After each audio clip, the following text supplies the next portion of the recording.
PIB news of August month in one shot. एक ही बार में आपका अगस्त मंथ का जितना पीआईबी है वो कवर हो जाएगा। कैसे हम लोग इस चीज को कवर किए हैं इसके बारे में थोड़ा जानकारी ले लेते हैं। सबसे पहला, ऑल न्यूज आर कवर्ड, सारा का सारा न्यूज यहाँ पर कवर किया गया है विथ डिटेल, डिटेलिंग भी मिस नहीं किया है। तो आप बोलोगे कि सर सारा न्यूज आपने कवर किया है और डिटेल में भी किया है, तो आपका लेंथ इतना कम कैसे हो गया है? बताता हूँ मैं आपको। देखो, जब मैं फुल पीआईबी सेशन लेता हूँ तो वो करीब करीब 5 घंटे का होता है। अराउंड 5 आवर्स का मेरा एक मंथ का पीआईबी होता है। ठीक है, वहां पर मैं किस तरीके से सेशन कवर कराता हूँ, मैं आपको नोट्स देता हूँ और पीडीएफ रीड कराता हूँ। नोट्स जो देता हूँ वही नोट्स आपको याद करने का रहता है, क्योंकि वहीं से क्वेश्चन बनेगा। अगर ये पूरा का पूरा पीडीएफ से अगर क्वेश्चन बना, मतलब ये जो न्यूज है इस न्यूज से क्वेश्चन बना, तो यही पॉइंट्स में क्वेश्चन बनेगा।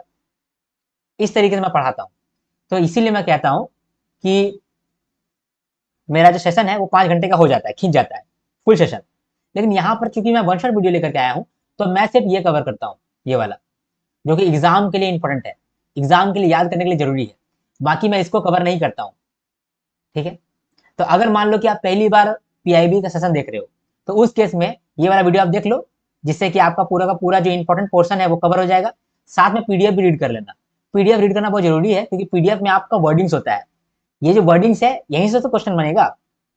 क्योंकि आप देखो यहाँ पर जो फैक्ट्स है, जो पॉइंट्स है, वो तो याद कर लोगे, लेकिन वो जो फैक्ट्स है, पॉइंट्स है, वो तो वर्ड्स और सेंटेंसेस के माध्यम से पूछा जाएगा ना। तो इसीलिए आपको पीडीएफ भी रीड करना यहाँ पर कंपलसरी कर देते हैं मैं। ठीक है, तो इसीलिए आप ये वाला वीडियो देख लो, साथ में पीडीएफ रीड कर लेना।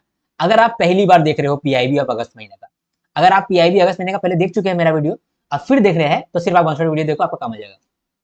ठीक है, चलो, सारा का सारा न्यूज मैंने कवर किया। It is what you need to learn and revise. चूंकि यहाँ पर मैंने वही कंटेंट दिया है जो कि क्वेश्चन बन सकता है जहां से, तो आपको सिर्फ याद करना है। ये वीडियो में जो भी मैं कंटेंट बताने वाला हूँ वो सारा कंटेंट आपको याद रहना चाहिए। आपका रिवीजन करने के लिए यही बेस्ट है। ठीक है, these are the compilation of my smart summary. जब भी मैं वीडियो बनाता हूँ फुल वीडियो ऑफ पीआईबी, तो वहां पर मैं लास्ट में समराइज करता हूँ और समरी में मैं वही कंटेंट ऐड करता हूँ जो कि एग्जाम पर्सपेक्टिव से इंपॉर्टेंट है, समझने के लिए नहीं, याद करने के लिए इंपॉर्टेंट है। तो उसको ही मैंने यहाँ पर कंपाइल करके रखा हुआ है। You must read text after the video. अगर आप पहली बार ही देख रहे हो पीआईबी अगस्त का सेशन, तो आपको टेक्स्ट रीड करना बहुत जरूरी है। टेक्स्ट कहाँ से मिलेगा, पीडीएफ कहाँ से मिलेगा, बात करेंगे। इसके बाद आपको टेक्स्ट देना पड़ेगा मेरे ऐप के अंदर। ठीक है, जैसे ही आप वन शॉट वीडियो देख लिए, ठीक है, तो आप चीजों को समझ भी गए और आपको मालूम चल गया कि क्या याद रखना है। इसके बाद फिर आप पीआईबी का जो पीडीएफ है उसको रीड कर लिए। जब आप रीड भी कर लोगे तो आपका दिमाग में वो छप जाएगा। इसके बाद फिर आप टेस्ट लगा लोगे, तब आपका पीआईबी ऑफ अगस्त महीना डन हो जाएगा। इससे पहले हम लोगों ने PIB of June month, PIB of July month cover कर रखा है, और आगे भी हम लोग अगले मंथ का भी कवर करेंगे ऐसे ही। और इस तरीके से आपका पीआईबी न्यूज डन हो जाएगा। ठीक? हमारा संकलन बैच चल रहा है, जहां पर हम लोग करंट अफेयर्स कर रहे हैं फॉर आरबीआई ग्रेड बी। ठीक है, ये based on previous year question analysis है और सिलेबस एनालिसिस है, तो ये आपको काफी कारगर साबित होगा। आरबीआई ग्रेड बी के लिए जो भी जरूरत होगा वो इस प्लेलिस्ट के अंदर कवर्ड होगा। ठीक है, वो पीआईबी हो जाए, आरबीआई सर्कुलर्स हो गया, नोटिफिकेशन हो जाए, सर्कुलर्स तो मैं लेट से कराऊंगा, एफएक्यूज हो गया, रिपोर्ट्स हो गया, जीए मिसलेनियस हो गया, सब इसमें कवर होगा। ठीक है, पीडीएफ आपको कहाँ मिलेगा? अगर सिर्फ जीए का पीडीएफ लेना है या फिर करंट अफेयर्स का पीडीएफ लेना है, तो आपको इस कोर्स के अंदर एनरोलमेंट लेना पड़ेगा, RBI grade B current affairs PDF course. ठीक है, और अगर आप मान लो कि आरबीआई ग्रेड बी का फेज 1 फेज 2 हर चीज के लिए कंटेंट चाहते हैं, तो फिर आपको स्मार्ट कोर्स के अंदर एनरोलमेंट लेना पड़ेगा। ठीक है, और पीडीएफ कोर्स के अंदर सिर्फ आपको पीडीएफ मिलता है। ठीक है, तो आप अपने सहूलियत के हिसाब से, अपना सुटेबिलिटी के हिसाब से अपना जो भी कोर्स आपके लिए सुटेबल है वो आप देख सकते हो। ठीक है, यहाँ पर डिस्काउंट्स के लिए आप व्हाट्सएप पे कॉन्टैक्ट भी कर सकते हो। आर्यन ग्रेड बी नाम का ऐप है, वहाँ पर आपको ये कोर्सेज मिलेगा। तो ये आर्यन ग्रेड बी ऐप आपको मिल जाएगा गूगल प्ले स्टोर के अंदर। लेकिन अगर आप आईफोन यूज करते हैं, आईपैड यूज करते हैं, वेबसाइट में आप एक्सेस करना चाहते हैं, उस केस में व्हाट्सएप जो नंबर है इस पर आप कॉन्टैक्ट करो, टीम आपको गाइड कर देगा कि किस तरीके से ये व्हाट्सएप में चलने वाला है। तो चलो, आप सेशन को एंजॉय करो और एक लाइक जरूर दे दो, क्योंकि आपका एक लाइक से ही मेरा मोटिवेशन दुगना होता है। चलो, सेशन एंजॉय करो। सबसे पहले, rural economic conditions and sentiment survey. ये सर्वे आरबीआई तो नहीं, नाबार्ड रिलीज करता है to evaluate real world impact of government schemes and rural development programme. जो भी रूरल डेवलपमेंट प्रोग्राम है और गवर्नमेंट स्कीम है, इसके मदद से क्या रियल वर्ल्ड में इम्पैक्ट पड़ रहा है या नहीं पड़ रहा है, इस चीज के लिए ये सर्वे कराया जाता है। सर्वे का मतलब क्या होता है? पूछताछ। तो हम लोग यहाँ पर रूरल एरिया में जो रूरल हाउस होल्ड है उनसे पूछताछ करते हैं, कुछ एरियाज पर पूछताछ करते हैं, ठीक है। 6 राउंड्स ईयर होता है, यानी 6 बार होता है ये सर्वे। सबसे पहले क्या क्या पूछताछ किए हैं उसके बारे में डेटा बताते हैं आपको। 76.6% रूरल हाउस होल्ड ने कहा है कि उनका कंजम्पशन बढ़ गया है। 20.6% रूरल हाउस होल्ड ने कहा है कि उनका सेविंग्स बढ़ गया है। 39.6% रूरल हाउस होल्ड ने कहा है कि उनका इनकम बढ़ गया है। 10% of rural house hold monthly income जो है वो गवर्नमेंट सपोर्ट से आता है, यानी गवर्नमेंट जो भी फिजिकल ट्रांसफर करता है, जैसे कि डायरेक्ट बेनिफिट ट्रांसफर डीबीटी, फिर सब्सिडी, ग्रांट, ये सब जो सरकार पैसा देता है ना, तो जो रूरल हाउस होल्ड है उसका कहना है कि जितना भी सरकार पैसा देता है ना, वो हम लोग का 10% है, मंथली इनकम का 10% है। इन्फ्लेशन परसेप्शन 5% या उससे कम है, यानी जो रूरल हाउस होल्ड है उसको लगता है कि इन्फ्लेशन जो है वो 5% या फिर उससे कम है। ये बहुत अच्छा एगो संकेत है, क्योंकि अगर उनको ऐसा लगता है कि इन्फ्लेशन नहीं है तो वो लोग ज़्यादा खर्चा करेंगे, कंज्यूम ज़्यादा करेंगे। अगर ज़्यादा कंज्यूम करेंगे तो ऑटोमेटिकली हमारे देश में पैसा बढ़ेगा और ग्रोथ होगा। सेंटीमेंट क्या है? सेंटीमेंट मतलब कि उन लोग का क्या भावना भी चल रहा है। तो रूरल हाउस होल्ड लोग को ऐसा लगता है कि हम उन लोग का इनकम लेवल जो है वो नेक्स्ट क्वार्टर में भी बढ़ेगा और नेक्स्ट 12 मंथ में भी बढ़ेगा, और एम्प्लॉयमेंट अपॉर्चुनिटीज भी नेक्स्ट क्वार्टर में और भी बढ़ के आने वाला है। तो ये नॉर्मल सर्वे था। आरबीआई बोल रहा हूँ, नाबार्ड इसको रिलीज करता है, ये आपसे पूछ सकता है कि कौन रिलीज करता है, ठीक है। अब बात करते हैं इंडिया इलेक्ट्रिक मोबिलिटी इंडेक्स। ये इंडेक्स जो है नीति आयोग के द्वारा बनाया गया है और वर्ल्ड रिसोर्स इंस्टीट्यूट इंडिया के द्वारा बनाया गया है। ये जो इंडेक्स है ये स्कोर देता है, स्टेट्स को स्कोर देता है कि कौन सा स्टेट अच्छा परफॉर्म किया है in achieving E mobility goals. हमारे ई मोबिलिटी गोल्स क्या है कि इलेक्ट्रिक व्हीकल अच्छा से बने, ठीक है, इलेक्ट्रिक व्हीकल के लिए जो मतलब चार्जिंग स्टेशन है वो बने, इलेक्ट्रिक व्हीकल के लिए जो रिसर्च डेवलपमेंट का दरकार होता है वो हो। तो कौन सा स्टेट ये काम कर रहा है नहीं कर रहा है, इसके लिए हम लोग अलग अलग स्टेट्स को एक स्कोर देते हैं, इवेल्युएट करते हैं। तो इसी इंडेक्स में स्कोर हम लोग देते हैं, इसी इंडेक्स में सबको रैंक करते हैं, ठीक है। तो ये जो इंडेक्स है ये ट्रैक करता है, इवेल्युएट करता है और स्कोर देता है in achieving E mobility goals. Score जो होता है आउट ऑफ 100 होता है, मतलब 100 में से स्कोर दिया जाता है। 16 इंडिकेटर यहाँ पर इस्तेमाल किया जाता है और आउट ऑफ 100 स्कोर दिया जाता है। तो विनर्स कौन कौन है? फ्रंट रनर में दिल्ली है, दिल्ली 77 स्कोर किया है। महाराष्ट्र भी टॉप रनर में है, फ्रंट रनर में है, और चंडीगढ़ भी फ्रंट रनर में ही है। परफॉर्मर मतलब कि जिसका स्कोर 50 से लेकर के 64 तक के बीच में है, 50 से लेकर 64 के बीच में है, वो लोग हैं कर्नाटका, तमिलनाडु और हरियाणा। एस्पिरेंट्स जो हैं वो 0 से 49 स्कोर कर रहे हैं, तो वो एस्पिरेंट्स कैटेगरी में आते हैं। इसमें बाकी स्टेट्स आते हैं और दादरा एंड नगर हवेली और दमन एंड दीव, ये लोग सबसे नीचे में आते हैं, सबसे बॉटम में आते हैं, जिसका स्कोर है 12 स्कोर है। तो ये हो गया विनर। विनर जो है ना हम लोग थीम बेसिस पे भी किए हैं कि अलग अलग थीम पे कौन कौन विनर है। तो ट्रांसपोर्ट इलेक्ट्रिफिकेशन प्रोग्रेस के आधार पे चंडीगढ़ टॉप पे आता है। चार्जिंग इंफ्रास्ट्रक्चर रेडीनेस के आधार पे हरियाणा टॉप पे आता है। और EV research and innovation status के आधार पे जो है दिल्ली टॉप में आता है, ठीक है। यहाँ पर स्टेटस होगा, ठीक है, और यहाँ चार्जिंग है, ठीक है। क्लियर हो गया ये? अब अगला देखते हैं, नहीं अगला नहीं, ईवी स्टार्टअप के बारे में बात करना था।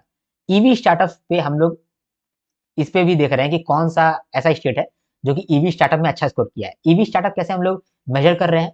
हम लोग देख रहे हैं कि स्टेट का जो जीडीपी होता है, जो स्टेट का जीडीपी होता है उसको हम लोग बोलते हैं ग्रॉस स्टेट डोमेस्टिक प्रोडक्ट।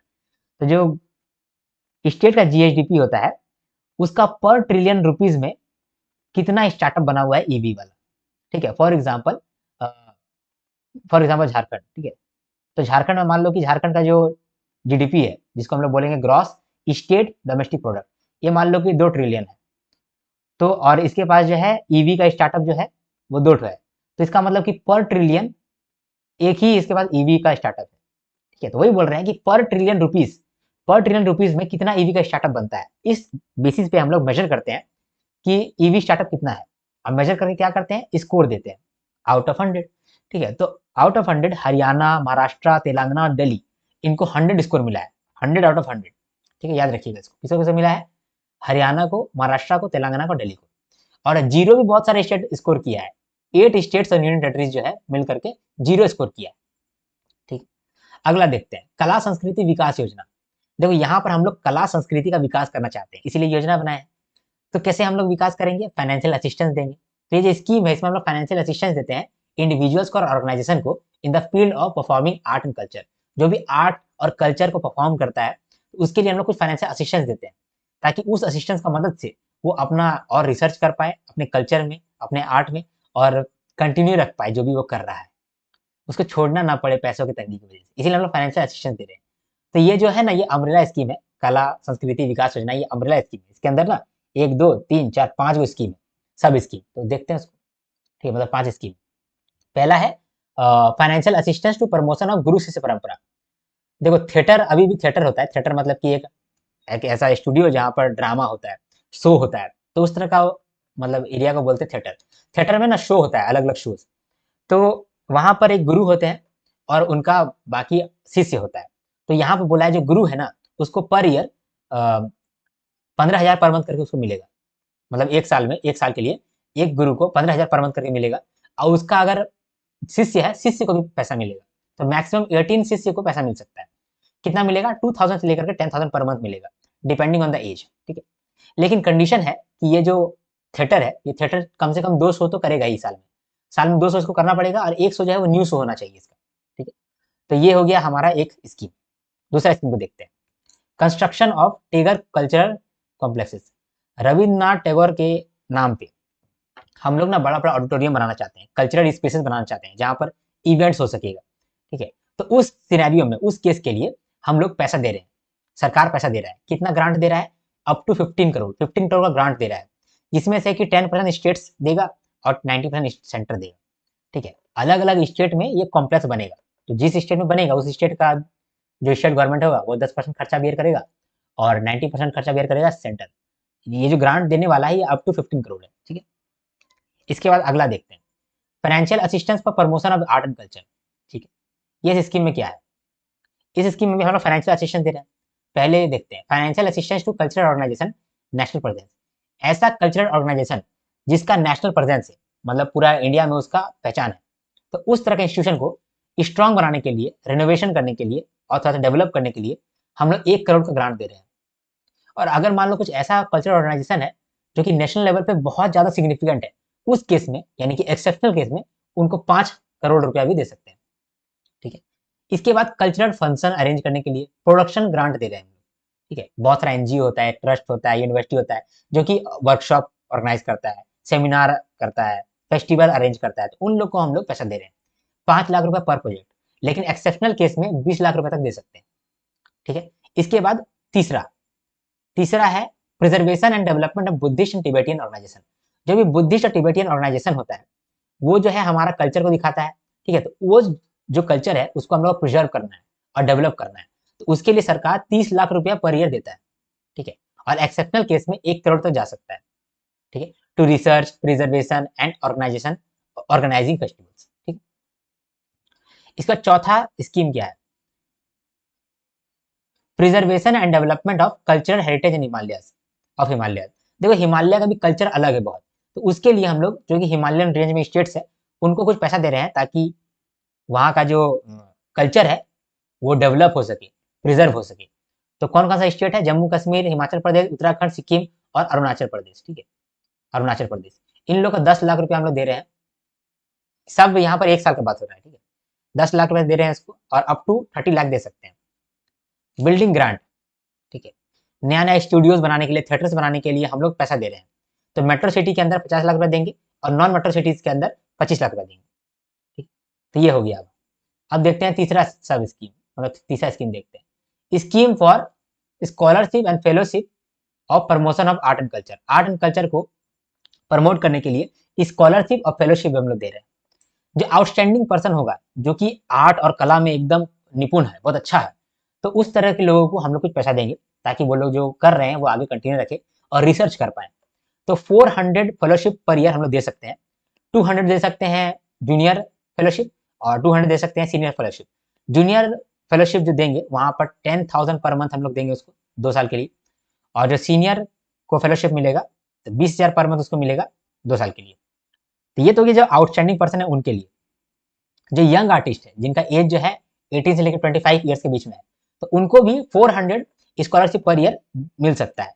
उनको 5,000 पर मंथ मिलेगा फॉर 2 ईयर्स। ठीक है, इसके बाद टैगोर नेशनल फेलोशिप है। इसके अंदर क्या होता है कि हम लोग ऐसे स्कॉलर को चुनेंगे जो बहुत अच्छे होंगे। ठीक है, और उनको बोलेंगे कि देखो तुम कल्चरल इंस्टीट्यूशन के लिए काम करो। मिनिस्ट्री ऑफ कल्चर के अंदर ना कुछ कल्चरल इंस्टीट्यूशन होता है, उसके अंदर काम करो ताकि जो कल्चर है ना इसको वापस तुम रिवाइव कर पाओ। तो उस केस में 15 फेलोशिप को हम लोग लेंगे और उनको हम लोग 80,000 पर मंथ करके मिलेगा उसको, और कंटिजेंसी अलाउंस मिलेगा।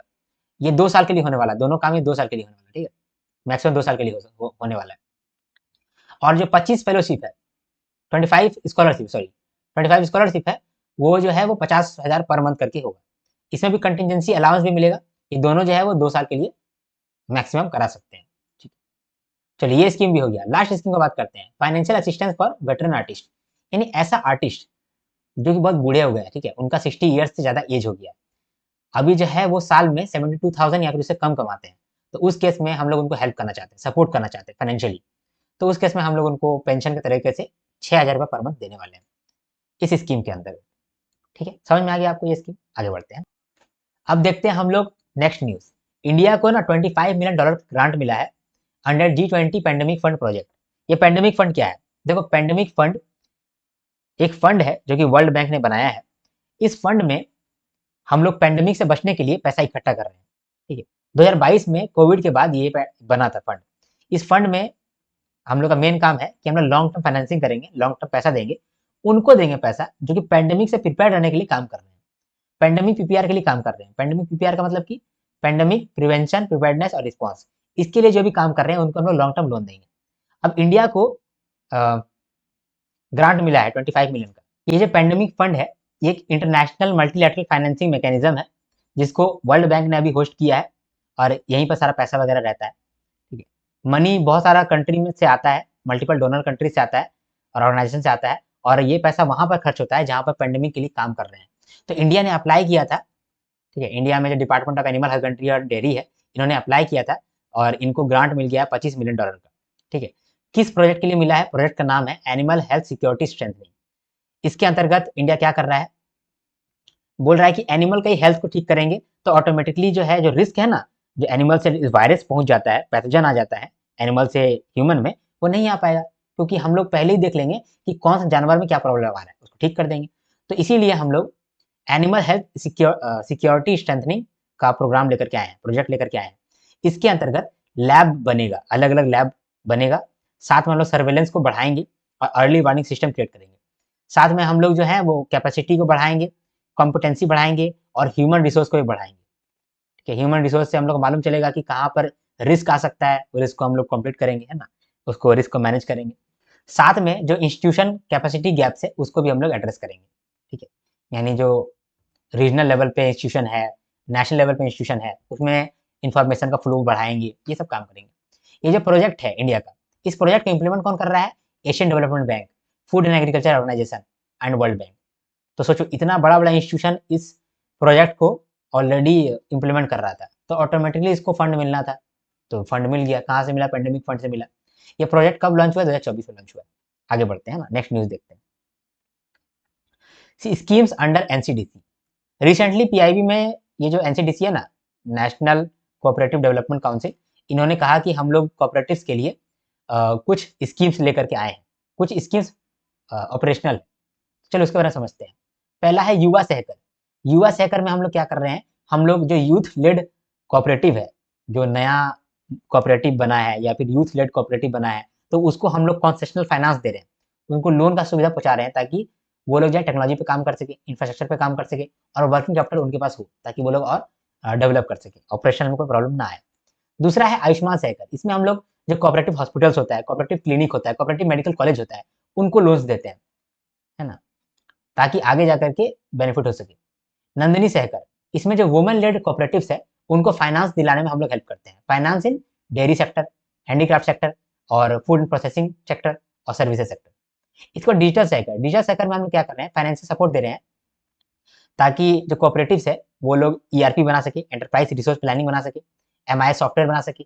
ये जो एमआई सॉफ्टवेयर है, इससे आप ना पूरा मैनेजमेंट देख सकते हैं, अपना पूरा जो एंटरप्राइज है उसका सब कुछ आप एक बार में देख सकते हैं, एक इंटरफेस में देख सकते हैं कि कौन सा काम मेरा कितना पेंडिंग है, कौन सा काम मेरा हो रहा है, सब कुछ देख सकते हैं। ठीक है, तो ये बनाने के लिए फाइनेंशियल सपोर्ट दिया जा रहा है डिजिटल सहकार योजना के अंदर, और ई कॉमर्स प्लेटफॉर्म बना सके इसके लिए हेल्प दिया जा रहा है, डिजिटल पेमेंट अच्छा से कर पाए इसके लिए दे रहा है। ठीक है, डिजिटल पेमेंट बढ़िया से हो सके। फिर क्या बोलते हैं, जो रिकॉर्ड, जो भी रिकॉर्ड करता है उसका डिजिटलाइजेशन कैसे करना है, ये सब के बारे में बताया जाने लगा। तो ये सब जो है डिजिटल सहकार के अंदर बेनिफिट मिल रहा है। इसके बाद है स्वयं शक्ति सहकार योजना। स्वयं शक्ति सहकारी योजना। इसके अंदर क्या हो रहा है कि सरकार जो है वो लोन दे रहा है, फंड दे रहा है एग्रीकल्चर क्रेडिट सोसाइटीज को और प्राइमरी एग्रीकल्चर क्रेडिट सोसाइटीज को और वुमेन सेल्फ हेल्प ग्रुप को, ताकि वुमेन को लोन पहुंचे तो वुमेन अपना छोटा मोटा काम कर सके। ठीक है, फार्मर्स को लोन पहुंचे ताकि फार्मर जो है वो नया नया मशीन खरीद पाए, इरीगेशन में उन लोग को बेनिफिट पहुंच सके, ये सब है। डेयरी सहकर, डेयरी सहकर के अंदर फाइनेंशियल असिस्टेंस हम लोग दे रहे हैं for creating new dairy plants या फिर modernising existing dairy plants, cold chain infrastructure and fodder development. इसके बाद धीर घड़ी कृषक पूंजी सहकर, इसमें हम लोग लॉन्ग टर्म फाइनेंस दे रहे हैं एग्रीकल्चर क्रेडिट सोसाइटीज को ताकि वो लोग फिर आगे फार्मर्स को लोन दे सके for irrigation, farm mechanisation, storage dairy, fisheries and renewable energy. ठीक है, तो ये भी हो गया हमारा। इसके बाद एक्सपोर्ट को लेकर के एक डेटा आया है। ये डेटा को रिलीज किसने किया है? FIEO, Federation of Indian Export Organisation. तो FIEO ने एक्सपोर्ट को लेकर के डेटा रिलीज किया है। ठीक है, क्या डेटा रिलीज किया है? इन्होंने स्टेट्स को रैंक किया है based on their value of export. जितना एक्सपोर्ट करते हैं उस आधार पर स्टेट्स को रैंक किया है। तो टॉप 5 कौन है? पहला है गुजरात, फिर महाराष्ट्र, फिर तमिलनाडु, कर्नाटका, यूपी। गुजरात जो है 9.8 लाख करोड़ एक्सपोर्ट किया है। ठीक है, 24-25 में 2024-25 में सबसे ज्यादा एक्सपोर्ट कौन किया? गुजरात किया है। महाराष्ट्र 5.5 लाख करोड़, तमिलनाडु 4.4 लाख करोड़, कर्नाटका 3.8 लाख करोड़, यूपी 1.8 लाख करोड़। तो यहाँ पर देखो जो गुजरात किया 9.8 लाख करोड़, तो ये कहाँ पर सबसे ज्यादा एक्सपोर्ट किया है? पहला नंबर पे यूएसए सबसे ज्यादा एक्सपोर्ट किया है, नीदरलैंड, यूएई, सिंगापुर, ऑस्ट्रेलिया। देखिए सबसे ज्यादा एक्सपोर्ट हम लोग कहाँ कर रहे हैं? कहीं ना कहीं यूएसए में कर रहे हैं। इसीलिए यूएसए जो है ना वो थोड़ा सा गुस्साया हुआ है कि बहुत ये लोग एक्सपोर्ट कर रहा है, इसीलिए टैरिफ भी लगा दिया है। ठीक, चलो ये भी हो गया, एक्सपोर्ट का डेटा दिया गया है। इसके बाद मेरिट स्कीम होता है, इसको हम लोग मेरिट स्कीम ही बोलेंगे। मेरिट स्कीम का फुल फॉर्म होता है multi disciplinary education and research improvement in technical education. इसको 2025 में लॉन्च किया गया है बाय मिनिस्ट्री ऑफ एजुकेशन और 4200 करोड़ रुपया आउटले रखा गया है। इसमें से 2100 करोड़ रुपया जो है ये वर्ल्ड बैंक जो है वो लोन के माध्यम से देगा और बाकी 2100 करोड़ जो है वो सेंट्रल गवर्नमेंट देगा। ये प्योर सेंट्रल सेक्टर स्कीम है, यानी कि सारा पैसा जो है सेंट्रल गवर्नमेंट दे रहा है। सेंट्रल गवर्नमेंट को वर्ल्ड बैंक थोड़ा सा आधा पैसा लोन दे रहा है। ठीक, ये 5 साल तक चलेगा, 2025-26 से लेकर के 29-30 तक। मेरिट स्कीम का मतलब क्या है? देखो मेरिट स्कीम का फुल फॉर्म आप देखें, multi disciplinary education and research improvement in technical education. जो भी टेक्निकल एजुकेशन है हमारे इंडिया में, तो उसका करिकुलम को हम लोग को इम्प्रूव करना है। ठीक है, जो भी टेक्निकल एजुकेशन है वहां पर जो लोग हैं उनको एम्प्लॉयमेंट बनाने के लिए स्किल्स को इम्प्रूव कराना है, जेंडर गैप को रोकना है, ये हमारा मेन काम है। तो हम लोग टारगेट किए हैं 275 टेक्निकल इंस्टीट्यूशन को, ताकि क्वालिटी, इक्विटी और गवर्नेंस जो है टेक्निकल इंस्टीट्यूट का वो बढ़ सके। तो क्वालिटी कैसे इंप्रूव होगा, इक्विटी कैसे इंप्रूव होगा, गवर्नेंस कैसे इंप्रूव होगा? देखो क्वालिटी के लिए सबसे पहले हम लोग क्या करेंगे? करिकुलम को अपग्रेड करेंगे ताकि क्वालिटी पढ़ाई हो सके। स्किल देंगे, इंप्रूव करेंगे स्किल्स ऑफ स्टूडेंट्स ताकि एम्प्लॉयबल हो सके वो लोग। ठीक है, इक्विटी के लिए क्या करेंगे? इक्विटी के लिए जेंडर गैप को एड्रेस करेंगे। ठीक है, डिजिटल डिवाइड को कम करेंगे। इसके बाद गवर्नेंस के लिए क्या करेंगे? रिसर्च इकोसिस्टम को बढ़ाएंगे और हम लोग फ्यूचर एकेडमिक एडमिनिस्ट्रेटर बनाएंगे। कुछ लोगों को हम लोग फ्यूचर में एकेडमिक एडमिनिस्ट्रेशन बनाने के लिए ट्रेनिंग करेंगे, ट्रेनिंग देंगे। तो ये हो गया हमारा मेरिट स्कीम। ठीक है, ये कुछ नहीं है, 2025 में लॉन्च हुआ है, अभी अभी लॉन्च हुआ है। 4200 करोड़ का इसका आउटले रखा गया है, 2100 करोड़ सेंट्रल गवर्नमेंट दे रहा है और 2100 करोड़ लोन दे रहा है वर्ल्ड बैंक। ठीक है, 5 साल के लिए है, 2025-26 से लेकर के 29-30 तक। तो 275 टेक्निकल इंस्टीट्यूट को हम लोग इंप्रूव करना चाहते हैं, उनका क्वालिटी को, इक्विटी को और गवर्नेंस को इंप्रूव करना चाहते हैं। कैसे करेंगे? डिजिटल डिवाइड को रोकेंगे, वहाँ के लोगों को स्किल करेंगे ताकि इंप्लॉयबिलिटी आए, करिकुलम को भी अपग्रेड करेंगे, जेंडर गैप को रोकेंगे, उसके बाद फिर रिसर्च इकोसिस्टम बनाएंगे और लास्ट में फ्यूचर एकेडमिक एडमिनिस्ट्रेटर भी बनाएंगे। ठीक है, डन, आगे बढ़ते हैं। कैबिनेट ने 4 नया कंपोनेंट चालू किया है under special development package for Assam and Tripura. ठीक है, तो असम एंड त्रिपुरा में बहुत सारा ट्राइबल एरियाज है, वो ट्राइबल एरियाज को हम लोग ग्रो कराना चाहते हैं। तो कैसे ग्रो कराएंगे? तो ग्रो कराने के लिए ना हम लोग को वहाँ डेवलपमेंट करना पड़ेगा। तो डेवलपमेंट करने के लिए हम लोग क्या कर रहे हैं? हम लोग डेवलपमेंट करने के लिए खर्चा कर रहे हैं। सेंट्रल गवर्नमेंट भी खर्चा कर रहा है, असम गवर्नमेंट भी खर्चा कर रहा है, ये दोनों हम लोग खर्चा कर रहे हैं ताकि क्रिटिकल जगह पे इंफ्रास्ट्रक्चर बने, to promote peace and development in Assam and Tripura. ठीक है, दूसरा, by funding infrastructure project in areas covered under peace agreements with various tribals and insurgent group. जो भी ट्राइबल एरिया है तो वहाँ के लोगों के साथ हम लोग का चूंकि एग्रीमेंट है, तो इसीलिए वहाँ पर हम लोग कुछ करना चाहते हैं। करने का मतलब कि थोड़ा डेवलपमेंट करना चाहते हैं। तो 7250 करोड़ रुपया का एलोकेशन किया गया है। असम गवर्नमेंट जो है वहाँ पर 3000 करोड़ रुपया देगा असम गवर्नमेंट, सेंट्रल गवर्नमेंट देगा 4250 करोड़। सेंट्रल गवर्नमेंट 250 करोड़ रुपया देगा त्रिपुरा के लिए फॉर फाइनेंशियल ईयर 26 से लेकर 29, ताकि वहाँ के जो ट्राइबल्स है उनका डेवलपमेंट हो सके। बाकी 4000 करोड़ रुपया असम में देने वाला है 5 साल के लिए, 2026 से लेकर के 30 तक। ठीक है, यहाँ पर भी 3000 करोड़ रुपया दिया जाएगा ताकि असम में जो इंफ्रास्ट्रक्चर है उसका डेवलपमेंट हो सके। 500 करोड़ दिया जाएगा ताकि नॉर्थ केचर हिल जो है उसका इंफ्रास्ट्रक्चर बने, और बाकी का 500 करोड़ रुपया दिया जाएगा ताकि आदिवासी एरिया का इंफ्रास्ट्रक्चर बने। ठीक है, तो ये नॉर्मल द न्यूज था। इसके बाद फिर हम लोग देखें कैच ग्रांट स्कीम। कैच का फुल फॉर्म है cancer AI and technology challenge. ठीक है, हम लोग यहाँ पर एआई का इस्तेमाल करके कैंसर को डिटेक्ट कर रहे हैं, या फिर कैंसर का पेशेंट को हम लोग हेल्प कर रहे हैं, जो कैंसर स्पेशलिस्ट डॉक्टर हैं उनको हेल्प कर रहे हैं, और हॉस्पिटल को रन करने के लिए, स्मूथली रन करने के लिए एआई टूल्स का इस्तेमाल कर रहे हैं। तो ये जो पूरा पैकेज है इसको हम लोग बोल रहे हैं catch, cancer AI and technology challenge. इसको स्टार्ट किया गया है by India AI and national cancer grid. ठीक है, फंडिंग भी यही लोग दोनों देगा, India AI and national cancer grid. Up to 50 lakh per project, best pilot project up to 1 crore. तो ये जो प्रोग्राम है ना, इसके अंदर बहुत सारा पायलट प्रोजेक्ट को हम लोग सेलेक्ट कर रहे हैं, बहुत सारा नहीं, 10 तो हम लोग पायलट प्रोजेक्ट को सेलेक्ट कर रहे हैं जो कि काम करेगा। उनको हम लोग अप टू 50 लाख का पर प्रोजेक्ट पैसा भी देंगे, और फिर हम लोग जो मालूम चलेगा कि जो बेस्ट पायलट प्रोजेक्ट है उसको 1 करोड़ तक का हम लोग और पैसा देंगे। यहाँ पर हम लोग एआई को इस्तेमाल करना चाहते हैं to fight cancer. AI help करेगा हमारे स्क्रीनिंग में, डायग्नोस्टिक में। ठीक है, क्लिनिकल डिसीजन सपोर्ट भी मिलेगा डॉक्टर्स को, क्योंकि डॉक्टर्स जो है एआई टूल्स का भी इस्तेमाल कर पाएगा। ठीक है, उसके बाद पेशेंट का एंगेजमेंट हम लोग ऐप के थ्रू कर पाएंगे, चैटबॉट के थ्रू कर पाएंगे, और ऑपरेशनल एफिशिएंसी भी आएगा, जिससे हम लोग जो है हॉस्पिटल जो है वो स्मूथली रन कर पाएगा। ठीक है, इसके बाद हम लोग देखें state health regulatory excellence index. ये इंडेक्स बनाया गया है ताकि जो स्टेट में जो रेगुलेटरी काम हो रहा है वो अच्छे से हो सके। ठीक है, क्या होता है कि हम लोग चाहते हैं कि मेडिसिन जो है वो सही से प्रोड्यूस हो जाए, हाई क्वालिटी में प्रोड्यूस हो, और डिस्ट्रीब्यूट भी हाई क्वालिटी में हो। ठीक है, तो इसके लिए हम लोग ये वाला जो इंडेक्स है वो लेकर के आए हैं। इसमें हम लोग हर स्टेट को मेजर करेंगे और रैंक देंगे कि कौन सा स्टेट हेल्थ रेगुलेटरी एक्सीलेंस में आगे है या पीछे है। कैसे करेंगे? सारा स्टेट से हम लोग डेटा लेंगे, 25 तारीख को डेटा लेंगे, हर महीने का 25 तारीख को डेटा लेंगे। कौन लेगा? Central Drug Standard Control Organisation. ठीक है, तो CDSCO लेगा डेटा, और अगला महीना का 1 तारीख को स्कोर दे देगा। 2 भागों में स्कोर देगा, एक देगा मैन्युफैक्चरिंग स्टेट्स के लिए और एक डिस्ट्रीब्यूशन स्टेट्स के लिए। मैन्युफैक्चरिंग स्टेट्स में 27 इंडिकेटर हम लोग चेक करते हैं, और डिस्ट्रीब्यूशन स्टेट में हम लोग 23 इंडिकेटर चेक करते हैं। मैन्युफैक्चरिंग स्टेट्स का मतलब कि जहां पर जिस स्टेट में आपका जो मेडिसिन है वो बन रहा है। डिस्ट्रीब्यूशन स्टेट का मतलब कि जहां पर वो मेडिसिन जा रहा है। तो मैन्युफैक्चरिंग को देखने के लिए हम लोग 5 थीम्स भी देखते हैं। HR कैसा है, लोग कैसा है ना, उसका इंफ्रास्ट्रक्चर कैसा है, लाइसेंसिंग एक्टिविटीज कितना स्ट्रिक्ट है, सर्वेलेंस किस तरीके से होता है, रिस्पॉन्सिवनेस कैसा है। तो ये 5 थीम्स पे हम लोग स्कोर देते हैं। ठीक है, फॉर मैन्युफैक्चरिंग स्टेट्स, और डिस्ट्रीब्यूशन स्टेट्स में भी हम लोग स्कोर देते हैं, और 23 इंडिसेस वहां पर चेक करते हैं। ठीक है, तो ये भी हो गया हमारा। अगला बात करते हैं, 4 नया सेमीकंडक्टर मैन्युफैक्चरिंग यूनिट अप्रूव हो गया है जो कि अब खुलेगा। इनमें से 2 जो है वो उड़ीसा में खुलने वाला है। तो ये जो भी सेमीकंडक्टर मैन्युफैक्चरिंग यूनिट है ये अंडर इंडिया सेमीकंडक्टर मिशन ही खुलने वाला है। तो कौन कौन कंट्री इसको खोला है देख लेते हैं। पहला है 6M कंट्री ने खोला है, मतलब ये खोलने वाले हैं 6M कंट्री। ये कोलैबोरेट कर रहे हैं Classic Wafer Fab Limited UK के साथ, और ये इंडिया का पहला कमर्शियल कंपाउंड सेमीकंडक्टर फैब बना रहे हैं। फैब का मतलब होता है कि सेमीकंडक्टर बनाने वाला फैक्ट्री। तो सेमीकंडक्टर बनाने वाला जो फैक्ट्री है, पहला कमर्शियल कंपाउंड सेमीकंडक्टर फैक्ट्री कौन बना रहा है? 6M बना रहा है। फिर दूसरा कंपनी है 3D ग्लास सोल्यूशन इंक, ये भी उड़ीसा का ही है, उड़ीसा में ही बना रहा है। ऐसा फैक्ट्री बना रहा है जो कि एडवांस पैकेजिंग पर काम करेगा और एम्बेडेड ग्लास सबस्ट्रेट यूनिट पर काम करेगा। क्या होता है ना कि जो भी हमारा चिप होता है जो कि हर जगह इस्तेमाल होता है, फोन में होता है, स्मार्ट वॉच में होता है, ठीक है, सारा इलेक्ट्रॉनिक सामान में लगभग हो जाता है। तो वो जो सेमीकंडक्टर है उसका कवरेज के लिए, पैकेजिंग के लिए एक ग्लास का पैकेजिंग होता है। तो वो ग्लास का पैकेजिंग करने के लिए भी उड़ीसा में एक फैक्ट्री बन रहा है।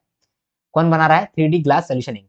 फिर continental device India private limited है जो कि पंजाब में खोल रहा है manufacturing facility of discrete semiconductor. ठीक है, डिस्क्रीट सेमीकंडक्टर का मतलब कि सेमीकंडक्टर जो है हम लोग यहाँ पर असेंबली वगैरह करेंगे।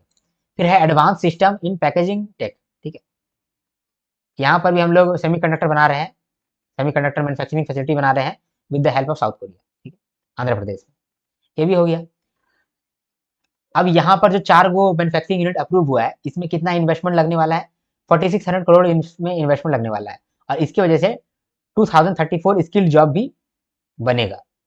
ये जो मिशन है इंडिया सेमीकंडक्टर मिशन, इसके अंदर अब जो है 10 प्रोजेक्ट अप्रूव हो गया है अक्रॉस 6 स्टेट।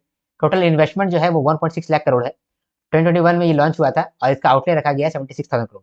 देखो इन्वेस्टमेंट बड़ा है 1.6 लाख करोड़ है, लेकिन आउटले 76,000 करोड़ ही है। ऐसा क्यों? क्योंकि आउटले जो है उसका लिमिट है, लेकिन इन्वेस्टमेंट का कोई लिमिट नहीं है।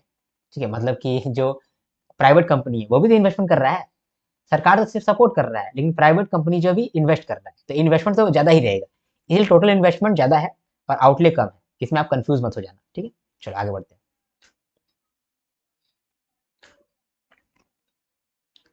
इसके बाद S&P ग्लोबल रेटिंग्स ने इंडिया को अपग्रेड किया है, यानी S&P स्टैंडर्ड्स एंड पुअर्स ये ग्लोबल रेटिंग देता है हर एक कंट्री को। अभी इंडिया को जो रेटिंग दिया है उसको अपग्रेड किया है, यानी थोड़ा सा अच्छा रेटिंग दिया है। ये 18 साल के बाद ये फर्स्ट अपग्रेड है इंडिया का, लास्ट 2007 में हुआ था ये। तो long term sovereign credit rating दिया गया है BBB ट्रिपल बी, पहले था BBB माइनस। ठीक है, इसके बाद शॉर्ट टर्म रेटिंग दिया गया है A3 A2, पहले A3 था अब A2 दिया गया है। तो ये जो है इंडिया का पहला अपग्रेड है लास्ट 18 ईयर्स में, अच्छी बात है। BBB का मतलब क्या होता है? ट्रिपल BBB का मतलब होता है कि एडिक्वेट कैपेसिटी है इंडिया के पास कि वो अपना जो डेट है उसको रिपे कर सकता है। ठीक है, तो इंडिया ने लॉन्ग टर्म में के लिए जो भी डेट लिया है उसको पे करने के लिए वो उसके पास कैपेसिटी है। लेकिन इंडिया जो है वल्नरेबल भी है ग्लोबल शॉक की वजह से। ठीक है, A2 मतलब होता है कि शॉर्ट टर्म में आप कितना जल्दी पैसा जमा कर सकते हैं, या कितना आपका वर्थ है कि आप पैसा रिपे कर सकते हैं। तो इंडिया का शॉर्ट टर्म कमिटमेंट जो है, जैसे कि ट्रेजरी बिल हो गया, शॉर्ट टर्म बोरोइंग हो गया, इंपोर्ट हो गया, इंडिया पे कर पाएगा कि नहीं कर पाएगा इसके बारे में बात कर रहा था। तो A2 जो है ये कह रहा है कि रिस्क है कम है लेकिन रिस्क जीरो नहीं है। ठीक है, मतलब कि हम लोग treasury bill, short term borrowing, import repay कर देंगे, रिस्क अभी भी है लेकिन कम रिस्क है। ठीक, ये जो अपग्रेड मिला है इंडिया को कैसे मिला है, क्यों मिला है? सबसे पहली बात कि इंडिया जो है वो फाइनेंशियल ईयर 22 से लेकर के 25 तक इसका एवरेज 8.8% जीडीपी ग्रोथ हो रहा है। इसीलिए हम लोग कह सकते हैं कि इंडिया जो है वो वर्ल्ड का फास्टेस्ट ग्रोइंग इकोनॉमी है। साथ में गवर्नमेंट जो है फिजिकल कंसिडरेशन भी कर रहा है, गवर्नमेंट जो है क्वालिटी एक्सपेंडिचर कर रहा है, इंफ्रास्ट्रक्चर एक्सपेंडिंग कर रहा है, कैपिटल एक्सपेंडिचर कर रहा है। ठीक है, फिर स्ट्रॉन्ग कॉर्पोरेट बैंकिंग और एक्सटर्नल बैलेंस शीट है इंडिया के पास। इन्फ्लेशन भी मैनेज अच्छे से तरीके से हो रहा है, आरबीआई जो है इन्फ्लेशन टारगेटिंग मेथडोलॉजीज के मदद से इन्फ्लेशन को मैनेज कर ले रहा है। फिर पॉलिसी प्रोडिक्टेबिलिटी, पॉलिसी भी प्रोडिक्टेबल है, इस वजह से क्या हो रहा है कि लोग जो है वो इन्वेस्ट करना चाह रहे हैं इंडिया के अंदर। इंडिया का स्ट्रेंथ है कि ग्लोबल शॉक होने के बावजूद इंडिया जो है उसका ग्रोथ रेजिलियंस है, ग्रोथ इसका नहीं रुकता है इंडिया का। मॉनेटरी पॉलिसी भी हमारा यहाँ पर स्टेबल है और इन्फ्लेशन को भी कंट्रोल करके रखे हुए हैं। रोबस्ट एक्सटर्नल और फाइनेंशियल पोजीशन है हमारी स्थिति, ठीक है, मतलब हमारे देश जो है वो एक्सटर्नली स्ट्रांग है, हमारे पास अच्छा खासा फॉरेन एक्सचेंज है, फॉरेक्स रिजर्व भी हमारे पास अच्छा है। S&P ने प्रोजेक्ट किया है कि जीडीपी ग्रोथ जो है वो 6.5% होने वाला है इन फाइनेंशियल ईयर 26।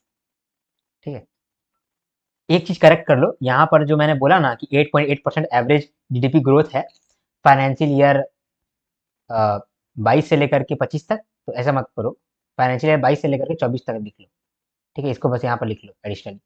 ठीक है, आगे बढ़ते हैं। अब देखते हैं अगला, अप्रैल से लेकर के जुलाई तक का जो क्वार्टर था ना उसके लिए कुछ एक्सपोर्ट डेटा रिलीज किया गया है, उसको देख लेते हैं। ये ministry of commerce and industries के द्वारा रिलीज किया गया है। जुलाई का डेटा देखा जाए तो क्या डेटा है, और अप्रैल से लेकर जुलाई तक का डेटा देखा जाए तो क्या है। जुलाई में एक्सपोर्ट जो है 68.2 यूएस डॉलर्स हुआ था, 68.2 बिलियन यूएस डॉलर्स हुआ था। और इंपोर्ट का बात करें तो 79.9 बिलियन डॉलर हुआ था। ठीक है, जुलाई में ही टॉप 5 एक्सपोर्ट डेस्टिनेशन क्या क्या रहा है, यूएस, यूएई, चाइना, स्पेन और हांगकांग। अब अप्रैल टू जुलाई का बात करते हैं। अप्रैल टू जुलाई का जो क्वार्टर है इसमें एक्सपोर्ट्स कितना हुआ है, 277.6 बिलियन डॉलर्स। ठीक है, इंपोर्ट्स कितना हुआ है, 308.91 बिलियन डॉलर्स। अप्रैल से लेकर जुलाई तक का बात करें तो इसमें टॉप 5 एक्सपोर्ट डेस्टिनेशन कौन कौन सा है, यूएस, चाइना, यूएई, कीनिया और जर्मनी। आप देख पा रहे हैं बार बार जो है हम लोग सबसे ज्यादा एक्सपोर्ट जो है वो यूएस को कर रहे हैं, इसीलिए यूएस का थोड़ा सा दिमाग हिल गया है। अब देखते हैं पीएलएफएस डेटा।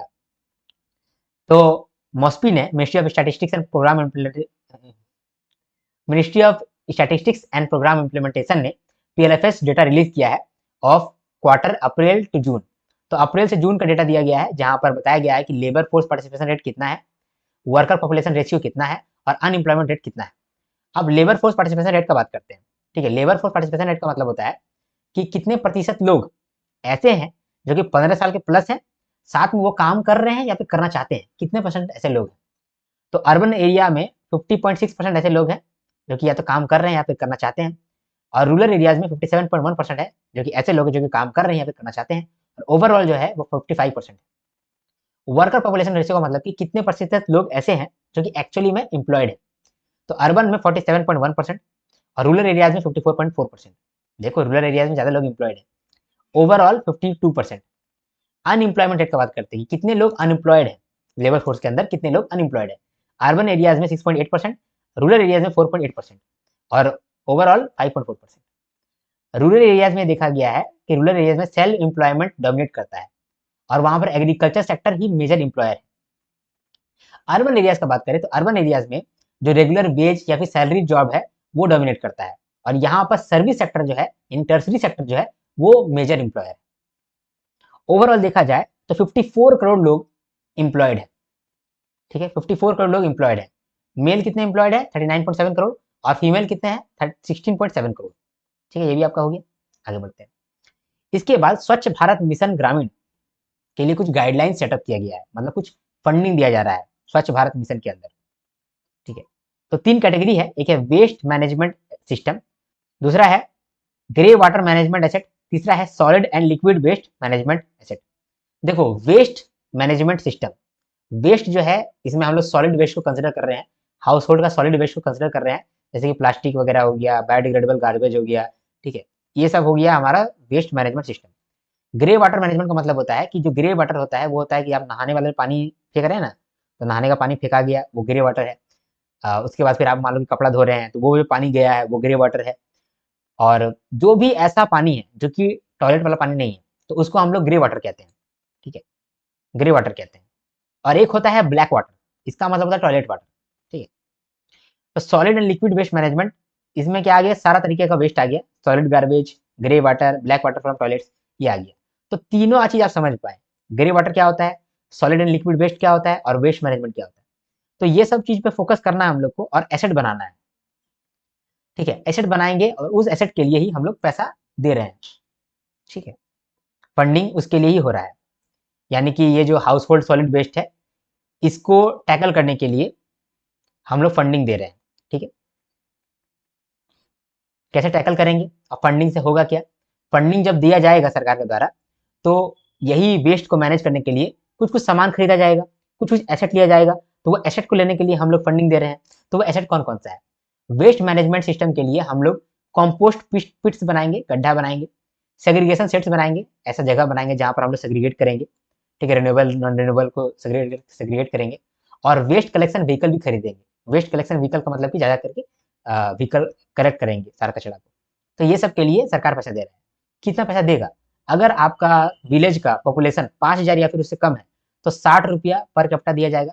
अगर 5,000 से ज्यादा पॉपुलेशन है तो 45 रुपया पर कैपिटा दिया जाएगा। अब दूसरा बात करते हैं ग्रे वाटर मैनेजमेंट एसेट। मान लो कि ग्रे वाटर है उसको मैनेज करना है, तो उसके लिए जो एसेट खरीदना पड़ेगा उसके लिए सरकार पैसा देगा। अगर आपका जो विलेज है वो 5,000 पॉपुलेशन या फिर उससे कम का है, 280 रुपये पर कैपिटा मिलेगा।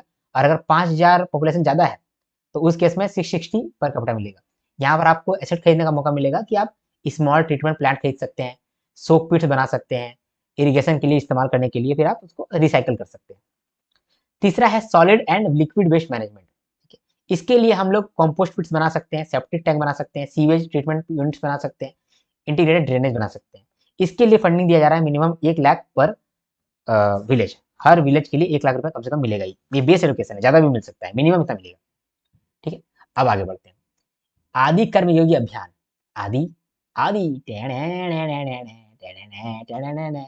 देखो क्या है, दोस्त ने रिजल्ट आने से पहले बुक्स भेज दी और अब फेल हो गया, बेचारा।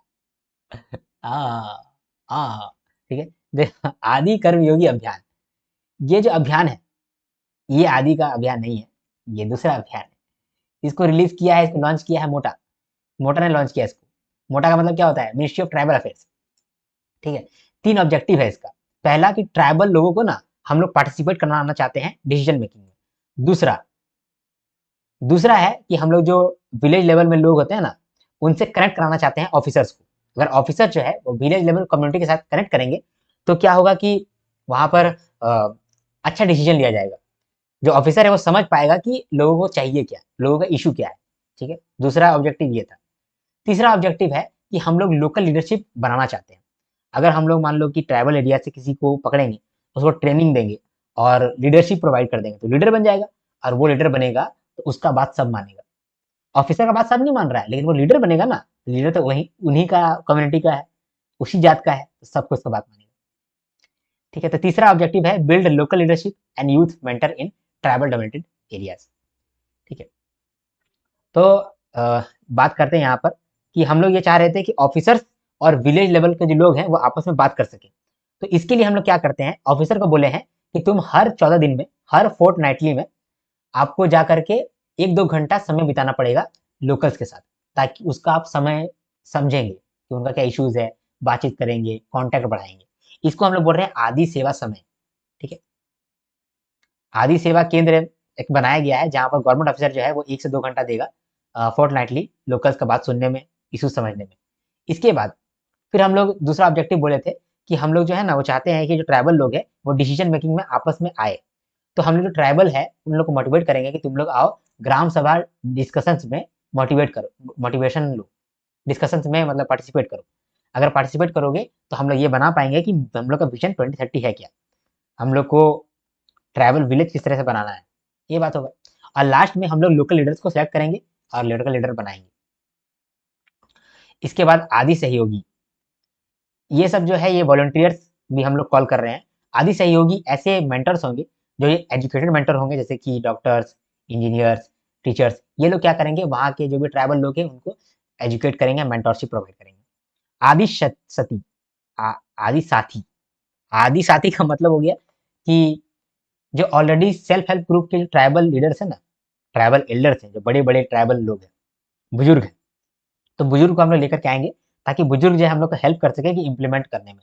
अगर मान लो कि बुजुर्ग आएगा ना, ट्राइबल कम्युनिटी का अगर बुजुर्ग आ गया तो बाकी लोग भी आराम से आ जाएंगे। अगर ट्राइबल लोग का बुजुर्ग अगर कोई बात कहता है ना तो बाकी लोग सुनता है। तो इसीलिए आदि साथी का भी हम लोग इस्तेमाल करेंगे टू इम्प्लीमेंट दिस अभियान। इसके बाद बात करते हैं इंडिया EAU टॉर। टॉर मतलब होता है टर्म्स ऑफ रेफरेंस। इंडिया और EAU, यू यू यू, ठीक है। तो इंडिया और EU, इन दोनों के बीच में नेगोशिएशन स्टार्ट होने वाला है फ्री ट्रेड एग्रीमेंट के लिए।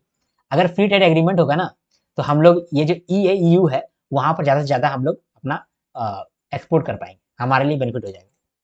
तो इंडिया और EAU मतलब कि यूरोपियन इकोनॉमिक यूनियन, इन्होंने साइन किया terms of reference to start negotiation for free trade agreement. अभी जो है ना EAU के साथ ट्रेड हमारा कितना हुआ है, $69 बिलियन 2024 में, जो कि 2023 से 7% ज्यादा है।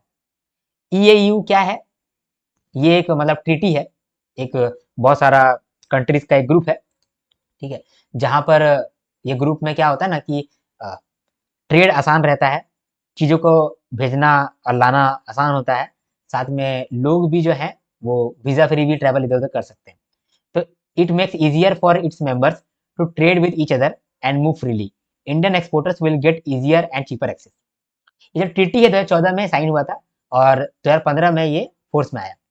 इसका मेंबर कौन कौन है, इसका मेंबर याद कर लो आप, कार्ब, कार्ब KARB। ठीक है, के से हो गया कजाकिस्तान, किर्गिस्तान, ए से हो गया आर्मीनिया, आर से हो गया रशिया, बी से हो गया बेलारूस। ठीक है, चलो आगे बढ़ते हैं। इसके बाद हम लोग देखें विज्ञान धारा स्कीम।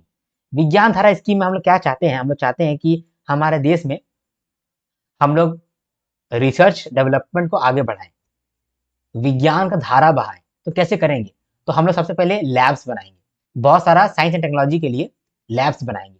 वो लैब बना करके हम लोग सपोर्ट करेंगे बेसिक रिसर्च के लिए, मतलब कि जो भी हमारा साइंटिस्ट है और जो भी हमारा वर्कर्स है, जो रिसर्चर्स है, उनको बोलेंगे कि जाओ तुम्हारे लिए हम लैब बनाए हैं, तुम उसमें रिसर्च करो। और रिसर्च अगर तुमको नहीं करने में आ रहा है तो हम लोग उसको ट्रेन भी करेंगे। और लास्ट में जो यूथ है, जो स्टूडेंट्स है, उनको भी हम लोग प्रमोट करेंगे कि तुम लोग भी अब इनोवेशन पे आगे बढ़ो। ठीक है, तो ये जो स्कीम है 2024 में ये अप्रूव हुआ था, ये 1 जनवरी 2025 में फोर्स में आया। इसमें कितना रुपया एलोकेट किया गया है, 10,579 करोड़। 79 को 79 बोलते हैं। अच्छा ये बताओ कि नवासी किसको बोलते हैं। नवासी किसको बोलते हैं बताओ, कमेंट में बताओ।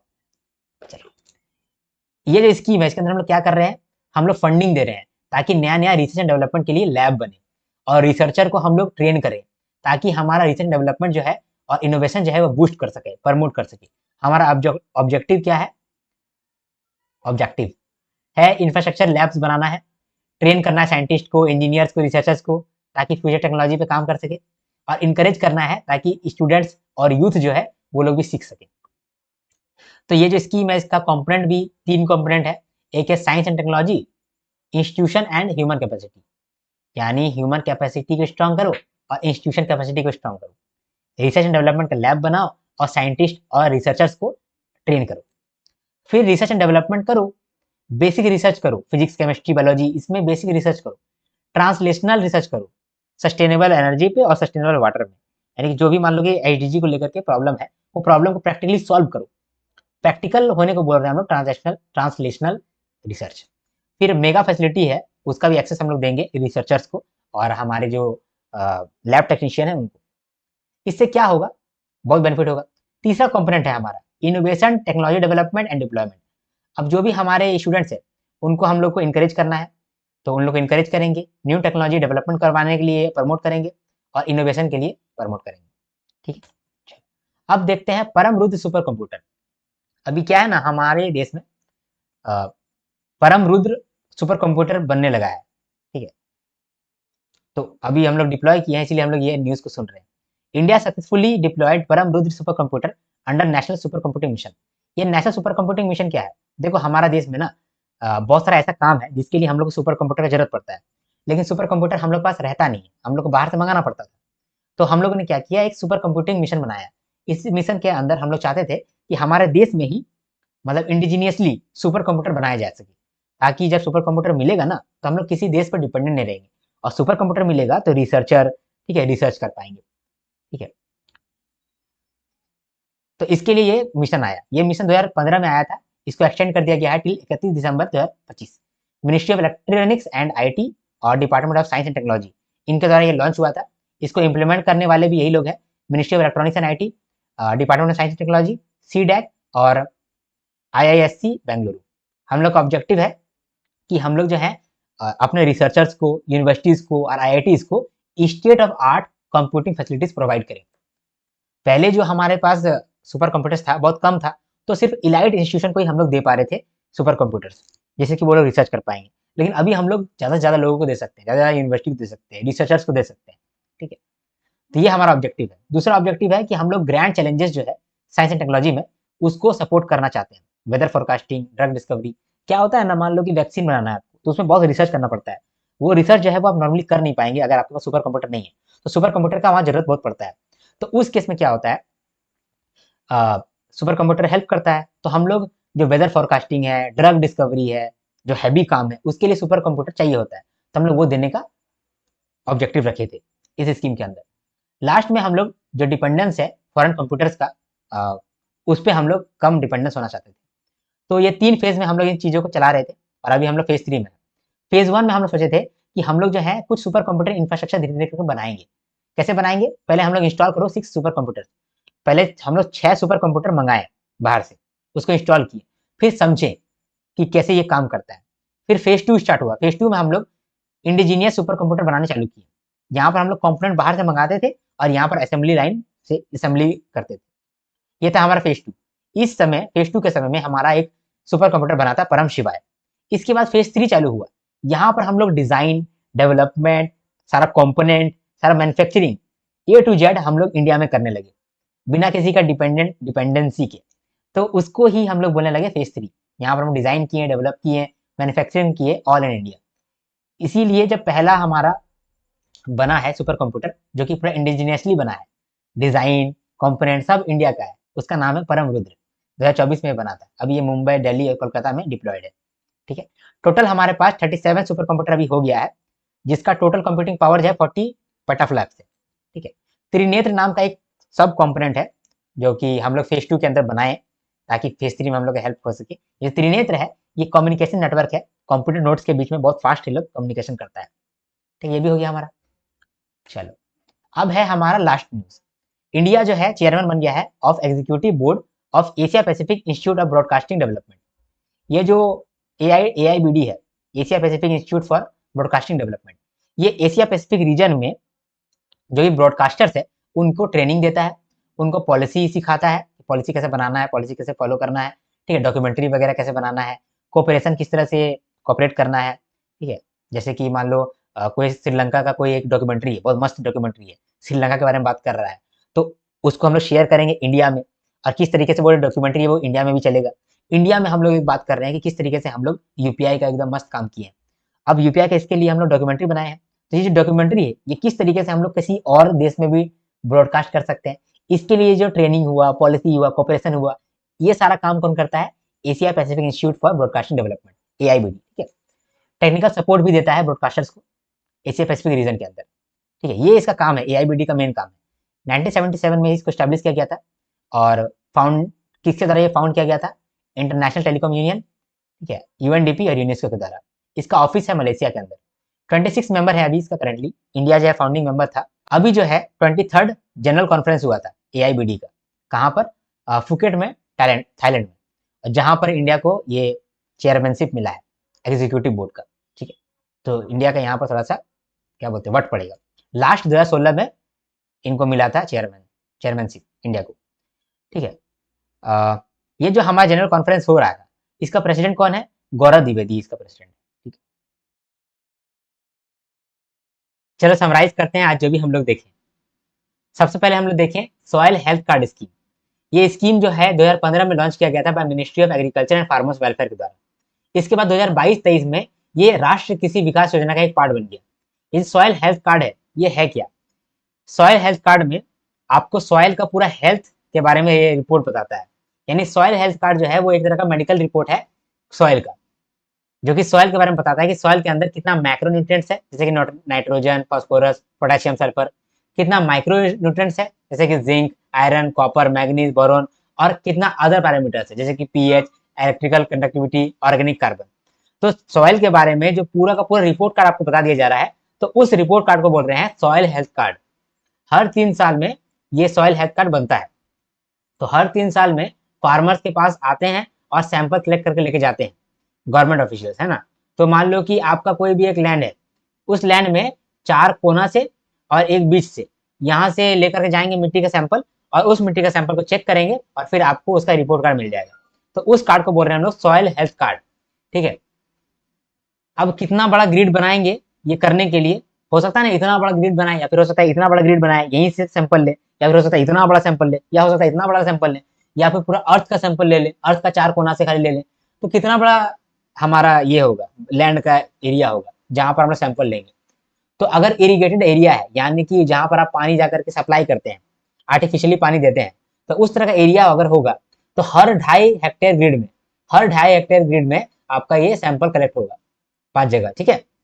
लेकिन अगर रेन फेड एरिया है, यानी कि वहां पर आपका आर्टिफिशियल नहीं होता है, आर्टिफिशियल आप पानी नहीं देते हैं, रेन से ही आपका इरिगेशन हो जाता है, तो उस केस में 10 हेक्टेयर पर ग्रिड लेगा, मतलब 10 हेक्टेयर का ग्रिड लेगा, ठीक है। इसके पीछे का भी कारण है, ठीक है, इसके पीछे कहानी है। क्या कहानी जानते हैं? जैसे इरिगेटेड एरिया है, वहां पर आप पानी दे रहे हैं, अलग से पानी देते हैं तो कुछ न्यूट्रिएंट्स बह के चला जा सकता है, इसीलिए हम लोग हर एक हेक्टर को छोटा छोटा भाग में बांटे हैं, और उसके बाद फिर हम लोग मतलब ये सैंपल लेते हैं। लेकिन रेन फेड एरिया में क्या होता है, न्यूट्रिएंट्स जो है वो बहता नहीं है, क्योंकि रेन तो ऊपर से गिर रहा है, तो अंदर चला जाता है न्यूट्रिएंट्स। तो उस केस में हम लोग 10 हेक्टेयर का मान ले लेते हैं, ठीक है, ओवरऑल ले लेते हैं, 10 हेक्टेयर ले लेते हैं, ठीक है। ये तो क्लियर हो गया। फिर रिपोर्ट दिया जाता है। रिपोर्ट जो है वो 3 साल के लिए वैलिड रहता है। ये रिपोर्ट दिया जाता है वो 3 साल के लिए वैलिड रहता है, लेकिन गाइडेंस भी मिलता है साथ साथ। लेकिन गाइडेंस हर 2 साल में मिलता है। 3 साल में ये रिपोर्ट कार्ड बताया जाएगा, और हर 2 साल में गाइडेंस मिलता है फार्मर्स को। फार्मर्स को ये काफी इस्तेमाल करने का हेल्प करता है, जैसे कि जो भी हेल्थ कार्ड है ना, उसी हिसाब से उसको मालूम चलेगा कि कहाँ पर हम लोग को फर्टिलाइजर इस्तेमाल करना चाहिए या नहीं करना चाहिए, सॉइल हेल्थ कार्ड की मदद से ही। अगर सॉइल हेल्थ कार्ड में न्यूट्रिएंट्स का कमी है तो फिर फर्टिलाइजर डालो, अदरवाइज मत डालो, है ना।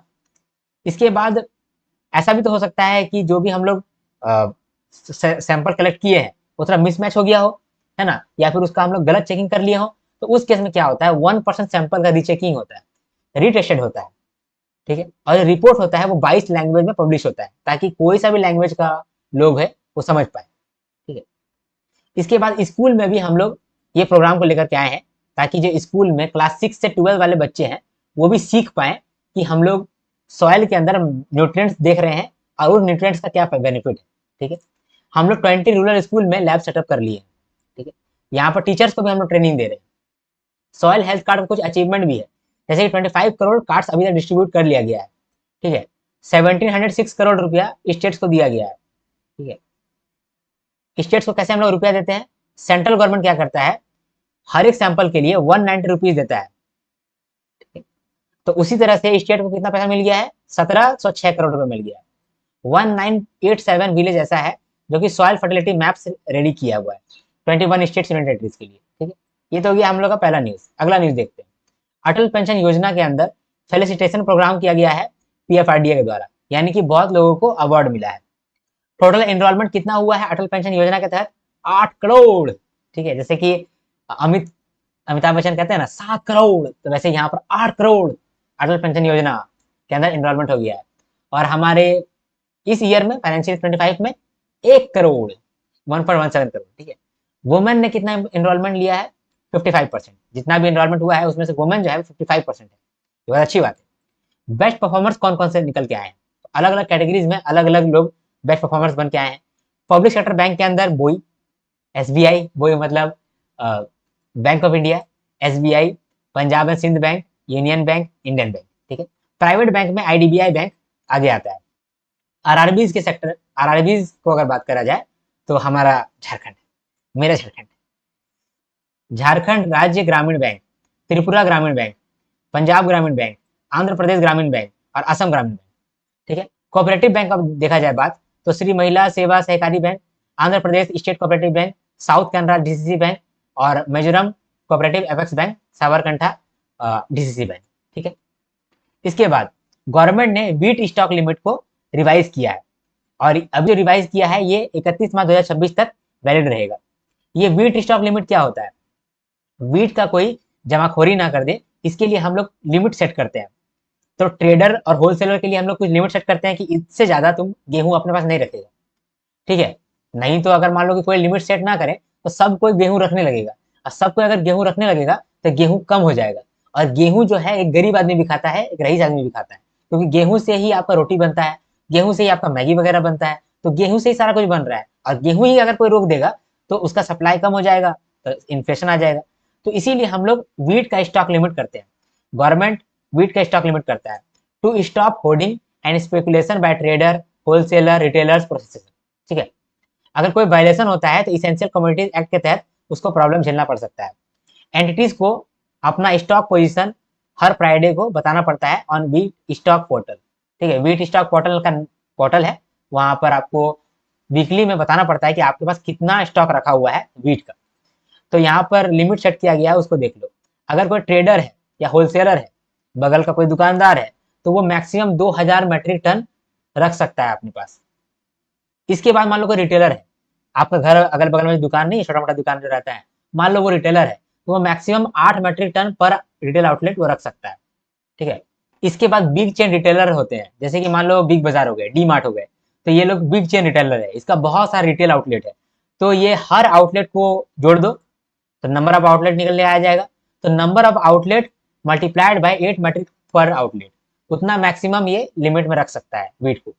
इसके बाद प्रोसेसर्स होते हैं, प्रोसेसर का मतलब कि जो मान लो कि आटा से मैदा बना रहा है, नहीं गेहूं से मैदा बना रहा है, गेहूं से आटा बना रहा है, मैगी बना रहा है, नूडल्स बना रहा है, तो उन सबको बोलते हैं लोग प्रोसेसर। तो उनके पास कितना रहना चाहिए limit, 60% of monthly install capacity multiplied by remaining months of financial 26। ठीक है, तो इतना वीट स्टॉक उसको रखना पड़ेगा। इसके बाद देखते हैं वुमेन वर्कफोर्स पार्टिसिपेशन। तो मिनिस्ट्री ऑफ लेबर और एम्प्लॉयमेंट इन्होंने डेटा रिलीज किया है, जहां पर इन्होंने बताया है कि वुमेन के लिए एम्प्लॉयमेंट ग्रोथ क्या रहा है। तो एम्प्लॉयमेंट ग्रोथ ऑफ वुमेन, पहले हम लोग देखेंगे वुमेन का वर्कर पॉपुलेशन रेशियो क्या है, और उसके बाद देखेंगे वुमेन का एम्प्लॉयमेंट रेट क्या है।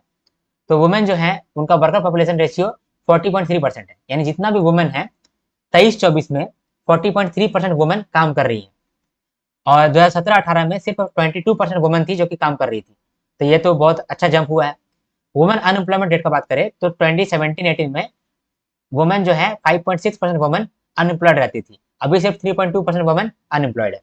इसके बाद एम्प्लॉयबिलिटी क्या है फीमेल ग्रेजुएट्स का, यानी जो भी फीमेल ग्रेजुएट्स हो जाती हैं उनको जॉब मिलता है तो कितना देर तक वो सस्टेन कर पाती है, सस्टेन कर भी पाती है कि नहीं कर पाती, उसको बोलते हैं एम्प्लॉयबिलिटी, एम्प्लॉय होने लायक है कि नहीं है। तो 47.53% ऐसी महिलाएं हैं जो कि एम्प्लॉयबल है, उसको एम्प्लॉय किया जा सकता है। जेंडर बजट, जहाँ भारत सरकार जो है पिछले 10 सालों में 4 गुना से भी ज्यादा जेंडर बजट कर दिया है। 2013-14 में 0.85 लाख करोड़ था और 2025-26 में 4.49 लाख करोड़ हो गया है। ठीक है, इसका मतलब कि जितना भी स्टार्टअप्स है उसमें से 50% स्टार्टअप्स ऐसा है जहां पर कम से कम एक वुमेन डायरेक्टर है। ठीक, इसके बाद अगला देखते हैं। फिजी के पीएम सितिवेनी रबुका जो है वो इंडिया है। ठीक है, और इंडिया आकर के कुछ एमओयू साइन किए, वो एमओयू को देख लेते हैं। ठीक है, यहाँ देख लेते हैं। हेल्थ के रिगार्डिंग क्या बात हुआ, हेल्थ के रिगार्डिंग एमओयू साइन हुआ to build super speciality hospital in Fiji. एक मिनट दो, थोड़ा मैं लाइट ऑन करता हूँ, अब लाइट कमी हो गया है।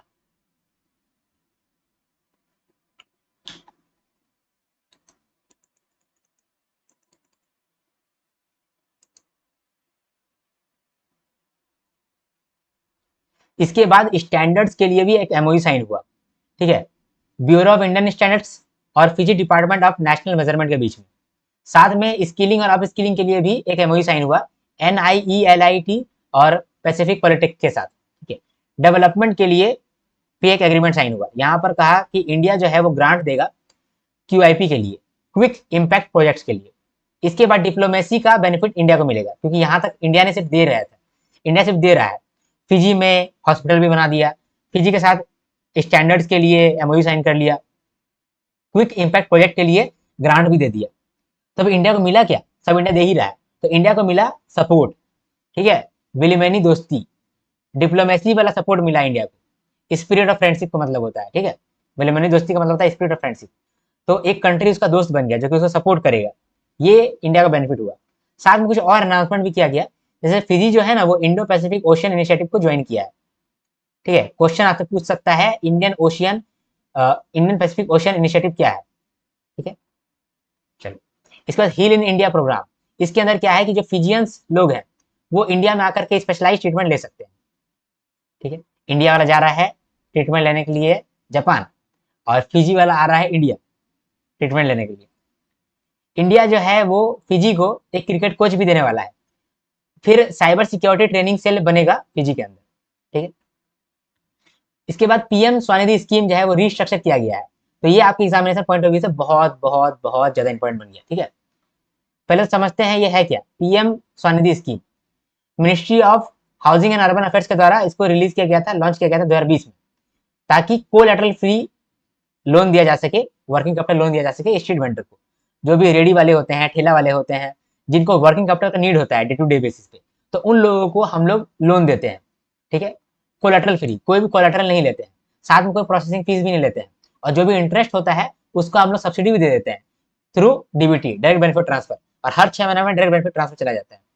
इसके माध्यम से क्या होता है कि उन लोग लोन ले पाते हैं, वो अगर लोन लेंगे तो अपना बिजनेस को और ग्रो कर पाएंगे। ठीक है, इस स्कीम में हम लोग टोटल आउटले रखे हैं 7332 करोड़। ठीक है, इसके बाद 3 लेवल पे लोन दिया जाता है, और मतलब जो भी स्ट्रीट वेंडर होते हैं 3 लेवल पे लोन दिया जाता है, 3 ट्रांच में लोन दिया जाता है। सबसे पहले फर्स्ट ट्रांच दिया जाएगा, अगर वो ट्रांच वो फुलफिल कर लिया, मतलब रिपे कर दिया, तो फिर दूसरा ट्रांच दिया जाएगा, फिर वो भी अगर फुलफिल करके रिपे कर दिया तो तीसरा ट्रांच दिया जाएगा। तो पहले क्या होता था कि पहला लोन आप दिए 10,000 का, 10,000 वापस रिपे कर दिया तो 20,000 का लोन आप दे दिए, अगर 20,000 का लोन भी वापस कर दिया तो फिर आप 50,000 का लोन दे दिए। इसको अभी क्या किया है, अपग्रेड किया गया है। तो अभी करंटली इसका लिमिट बढ़ाया है, और पहला लोन जो है उसका वैल्यू 15,000 हो गया है, सेकंड वाला लोन है उसका वैल्यू 25,000 रखा है, और तीसरा लोन जो है उसका वैल्यू 50,000 रखा गया है। ठीक है, तो स्कीम को एक्सटेंड किया गया है टिल 31 मार्च 2030, और कुछ चेंजेस किया गया है। कौन सा चेंज किया गया है, दिख गया आपको। डिजिटल पेमेंट अगर आप करते हैं, जब आप लोन रिपे करते हैं, लोन रिपे करते समय अगर डिजिटल पेमेंट कर रहे हैं, तो उस केस में वेंडर को इंसेंटिव मिलता है अप टू 1600 रुपीज कैशबैक। साथ में जो भी वेंडर सेकंड लोन को रिपे करता है तो उसको UPI linked RuPay credit card भी मिलता है। रुपे क्रेडिट कार्ड का मतलब होता है कि आप उधार में थोड़ा बहुत खर्चा कर सकते हैं, और अगर UPI से लिंक किया हुआ है तो UPI से आप पेमेंट करके एक्स्ट्रा भी पेमेंट आप कर सकते हैं। ठीक है, इसके बाद मंथली लोकसभा बोल रहा हूँ, मंथली लोक कल्याण मेला लगता है। इस मेला में सरकार बोलता है कि स्वनिधि के अंदर आप इनरोल हो ब्रदर, दूसरे में भी इनरोल हो जाओ ब्रदर, एक और स्कीम है उसमें भी इनरोल हो जाओ, ये आप करते हो, ठीक है। To ensure benefits of various schemes reach the beneficiaries of their families, Svanidhi to Samriddhi, ठीक है, ये भी हो गया हमारा। इसके बाद अगला, प्रधानमंत्री जनधन योजना 11 साल कंप्लीट कर लिया है अगस्त 2025 में। पीएम जनधन योजना को आप स्टैटिक तौर पे पढ़ लीजिएगा, ये फाइनेंशियल इंक्लूजन का पार्ट है। जीरो बैलेंस अकाउंट इसमें आप खोल सकते हैं अगर आपका केवाईसी डन है तो। कैश डिपॉजिट आप कर सकते हैं बैंक ब्रांच में, एटीएम में, कैश डिपॉजिट मशीन में। मनी भी रिसीव कर सकते हैं गवर्नमेंट स्कीम के द्वारा, ट्रांसफर के द्वारा, चेक्स के द्वारा। अनलिमिटेड डिपॉजिट आप रख सकते हैं, ठीक है, मतलब जितना नंबर ऑफ टाइम्स भी आप डिपॉजिट कर सकते हैं और जितना अमाउंट भी आप डिपॉजिट रख सकते हैं अगर आपका केवाईसी डन है तो। At least 4 free withdraws per month का आपको फैसिलिटी भी मिलता है। फ्री रुपए डेबिट कार्ड भी मिलता है जहां पर 2 लाख का एक्सीडेंट इंश्योरेंस भी है, ठीक है।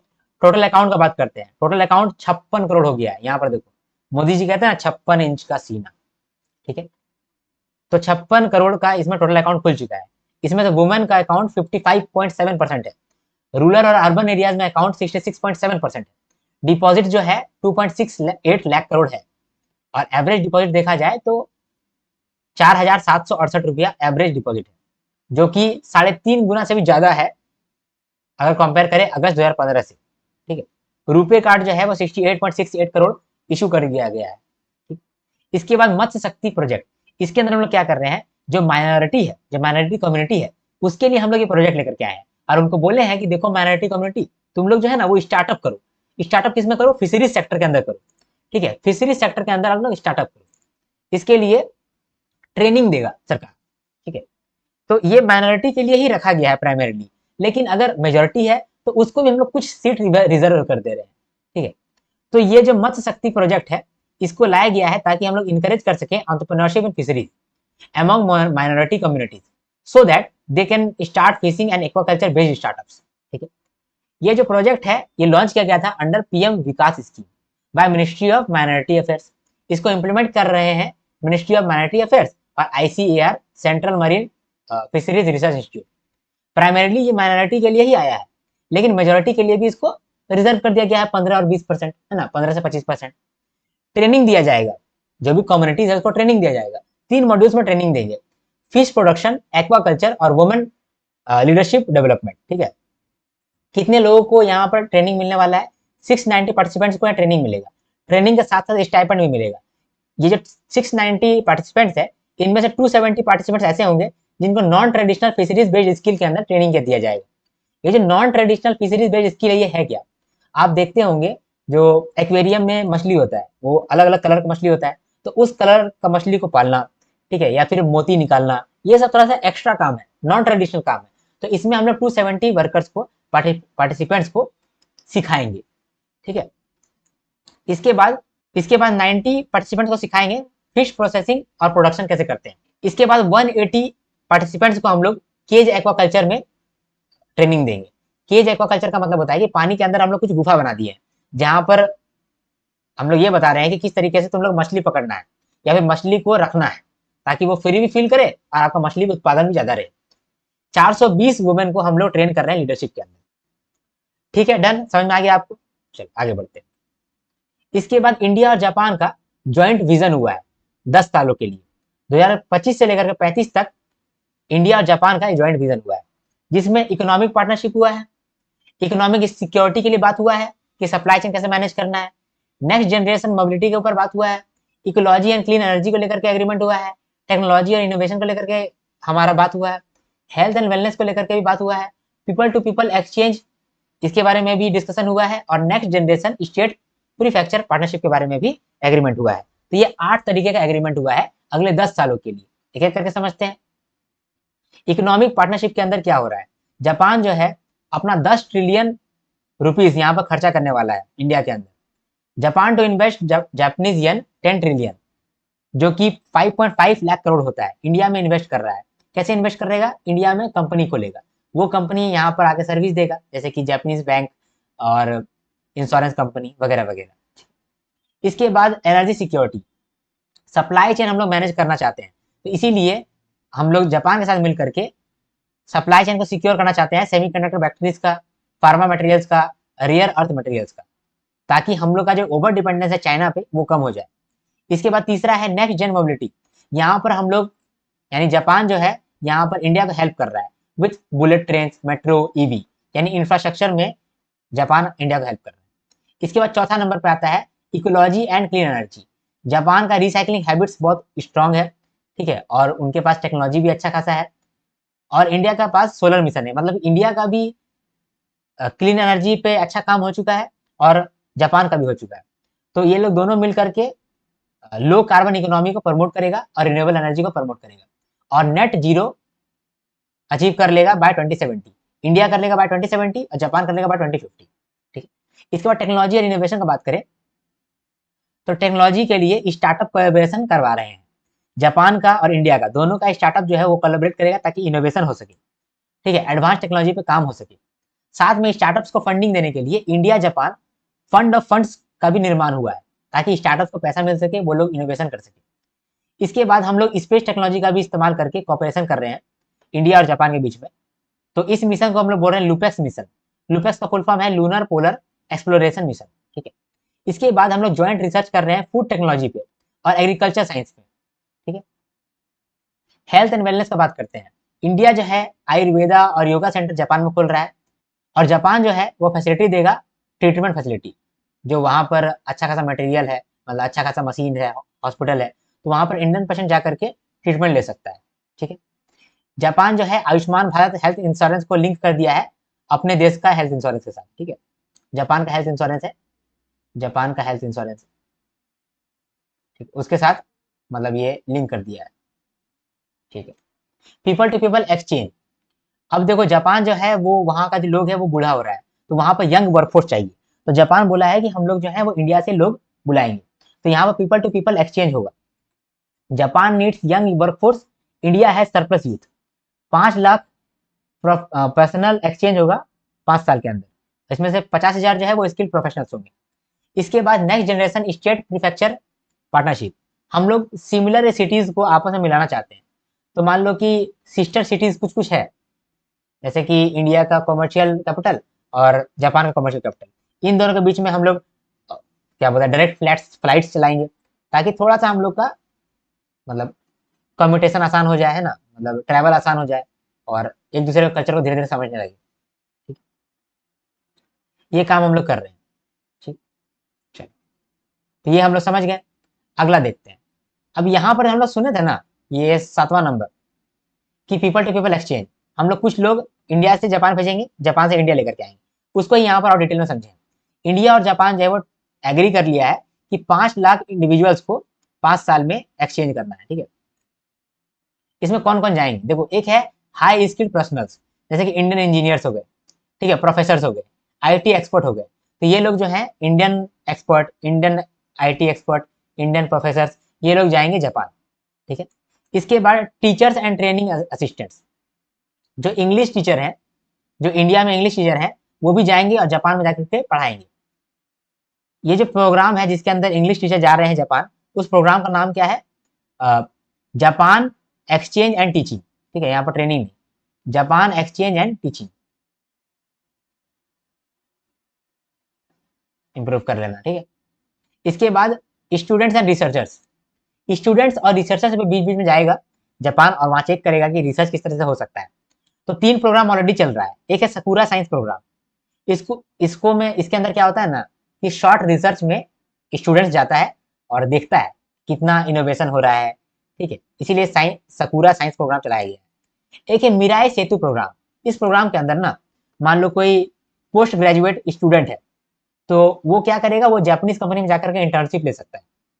इसके बाद एक लोटस प्रोग्राम है, इसके अंदर इंडिया का और जापान का दोनों मिल करके रिसर्च करते हैं साइंस एंड टेक्नोलॉजी पे, ठीक है।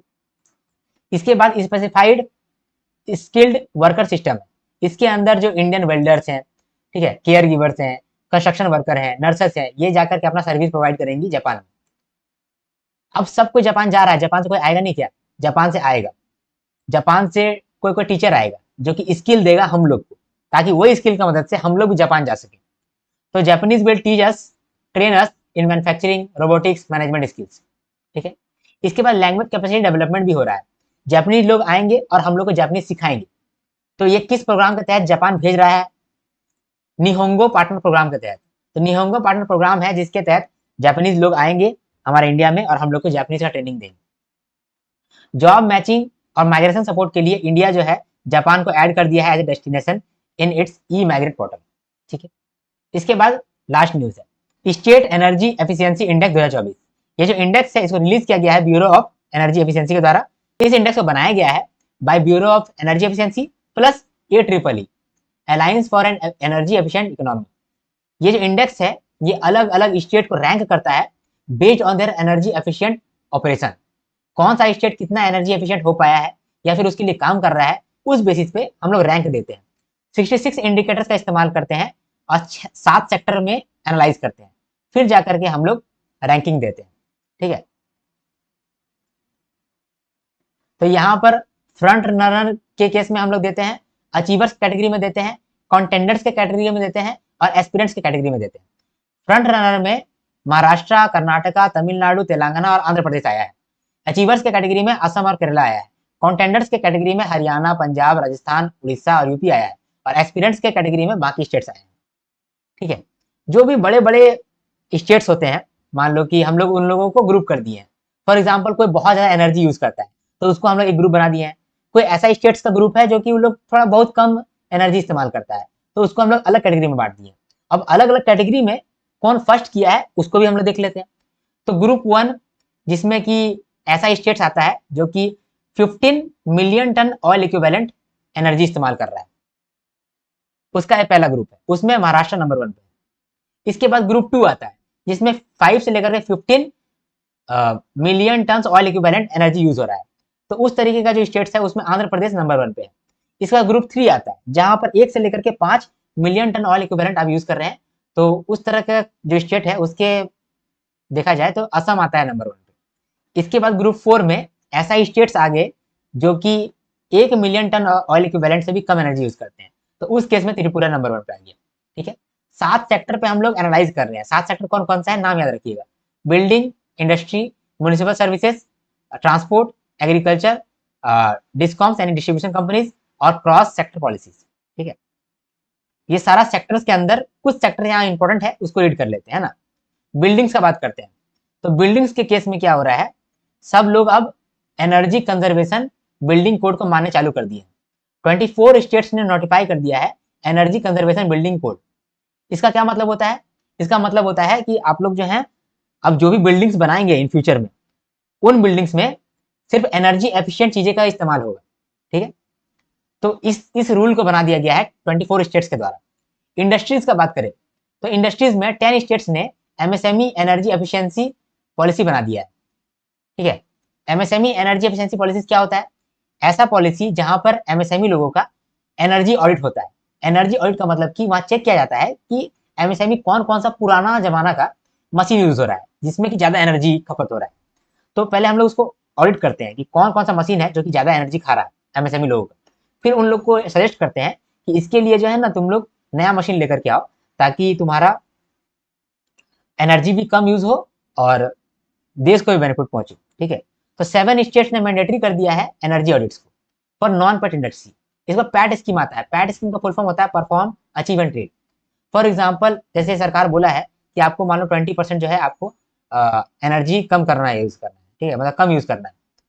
तो मान लो कि अगर CYX लिमिटेड है, CYZ लिमिटेड, इन्होंने 25% कम कर दिया है तो 5% एक्स्ट्रा कम कर दिया है तो इसके लिए ये सर्टिफिकेट ले सकता है, इसको सर्टिफिकेट मिल जाएगा। इसके बाद मान लो कोई दूसरा कंपनी है, ठीक है, YPL, ये जो है ये 35% खर्चा कर दिया है, मतलब 35% ये ज्यादा एनर्जी इस्तेमाल किया है, मतलब 30% मान लो, तो ये जो है वो 5% का जो सर्टिफिकेट है ये खरीद सकता है। इसी को हम लोग बोलते हैं परफॉर्म, फिर अचीव करो और फिर बाद में ट्रेड कर लो। ठीक है, ट्रांसपोर्ट का बात करते हैं। 31 स्टेट्स ऐसे हैं जिन्होंने स्टेट इलेक्ट्रिक मोबिलिटी पॉलिसी बनाया है जिसमें वो लोग फोकस कर रहे हैं कि ईवी पे काम हो, ईवी पे इनोवेशन हो और चार्जिंग इंफ्रास्ट्रक्चर हर बिल्डिंग में जाए। ठीक है, 14 states mandated EV charging infrastructure in building. जब भी बिल्डिंग बनाया जाएगा वहां पर ईवी रहेगा ही रहेगा इस चीज को मैंडेट कर दिया गया है 14 स्टेट्स के द्वारा, ठीक है। इसके बाद एग्रीकल्चर की बात करते हैं। केरला जो है वो लीड कर रहा है 74% एडॉप्शन के साथ of energy efficient solar pumps. Municipal services का बात करें तो 25 स्टेट्स ऐसे हैं जिन्होंने क्लाइमेट एक्शन प्लान बनाया है और हीट एक्शन प्लान बनाया है, ठीक है। यहाँ पर हम लोगों का लार्ज लार्ज जो न्यूज था उसका समरी हम लोग कर दिया। अब हम लोग जो शॉर्ट न्यूज है उसको कवर करते हैं, ठीक है। शॉर्ट न्यूज कवर करते हैं। पहला, मिनिस्ट्री ऑफ टेक्सटाइल ने लॉन्च किया है कैंपेन ताकि इंडिया का जो रिच और डाइवर्स हैंडलूम वीविंग ट्रेडिशन है उसका नाम हो सके, उसका अवेयरनेस हो सके। तो इस जो कैंपेन है इसका नाम है नो योर वीव्स, ठीक है। इसके बाद 7 सेंटर ऑफ एक्सीलेंस खुला है under critical mineral mission, 4 IIT है और 3 रिसर्च डेवलपमेंट लैब है। भास्कर प्लेटफॉर्म बनाया गया है ताकि हम लोग इंडिया का जो स्टार्टअप है उसके बारे में हम लोग इन्फॉर्मेशन मिल सके, उसमें हम लोग इन्वेस्ट कर सके। भास्कर का फुल फॉर्म है Bharat startup knowledge and analytical reporting platform. इसका फसल प्रोजेक्ट बनाया गया है। फसल प्रोजेक्ट जो है वो फोरकास्ट करता है ऑफ की क्रॉप्स जैसे कि राइस, वीट, तूर, मस्टर्ड, ठीक है। इसका फोरकास्टिंग करता है फसल प्रोजेक्ट। फसल का फुल फॉर्म क्या है? Forecasting agriculture output using space, agrometeorology and land based observation. Full form में ही सब कुछ छिपा रहता है। इसके बाद है ई साक्ष्य ऐप। ई साक्ष्य ऐप के अंदर जो भी डिजिटल प्रूफ होता है ना उसको आप जमा कर सकते हैं। गवर्नमेंट ने लॉन्च किया है ई साक्ष्य ऐप। इसके अंदर जो भी आपका इलेक्ट्रॉनिक सबमिशन होगा डिजिटल एविडेंस का वो सेफ रहेगा। इसके बाद आईसीएआर जो है वो निसरा लॉन्च किया है। निसरा का फुल फॉर्म है national innovation in climate resilient agriculture. इस प्रोजेक्ट की मदद से हम लोग ये चेक करना चाहते हैं कि क्लाइमेट चेंज की वजह से क्रॉप्स पे क्या इंपैक्ट पड़ता है, लाइव स्टॉक पे क्या इंपैक्ट पड़ता है, हॉर्टिकल्चर पे क्या इंपैक्ट पड़ता है। इसके बाद है पीएम मातृ वंदना योजना, ठीक है। इसमें कैश इंसेंटिव दे रहे हैं हम लोग मदर्स को। तो 5,000 का कैश इंसेंटिव मिल रहा है इन 2 इंस्टॉलमेंट फॉर फर्स्ट चाइल्ड और फिर एडिशनल 5,000 मिल रहा है is given for the second girl child, ठीक है। इसके बाद राष्ट्रीय बाल स्वास्थ्य कार्यक्रम है। इसमें हम लोग बच्चों का हेल्थ को स्क्रीन करते हैं, चेक करते हैं यूजिंग 4D। पूछ सकता है आपसे D, defects, diseases, deficiency and development delays including disabilities, ठीक है। इसके बाद है public procurement policy for women entrepreneurs. तो पब्लिक प्रोक्योरमेंट पॉलिसी कहता है कि जो भी सेंट्रल पब्लिक सेक्टर एंटिटीज है या मिनिस्ट्रीज है या डिपार्टमेंट्स है, ये लोग जो भी गुड्स सर्विसेज खरीदता है उसका 5% इसको उनसे खरीदना पड़ेगा जो women owned micro and small enterprise है, ठीक है।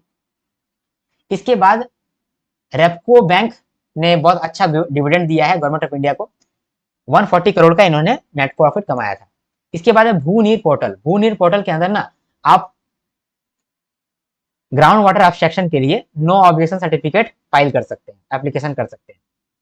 इसके बाद आरबीआई का एक फाइनेंशियल लिटरेसी प्रोजेक्ट है जो फाइनेंशियल लिटरेसी पे काम कर रहा होता है। ये 2017 में लॉन्च किया गया है।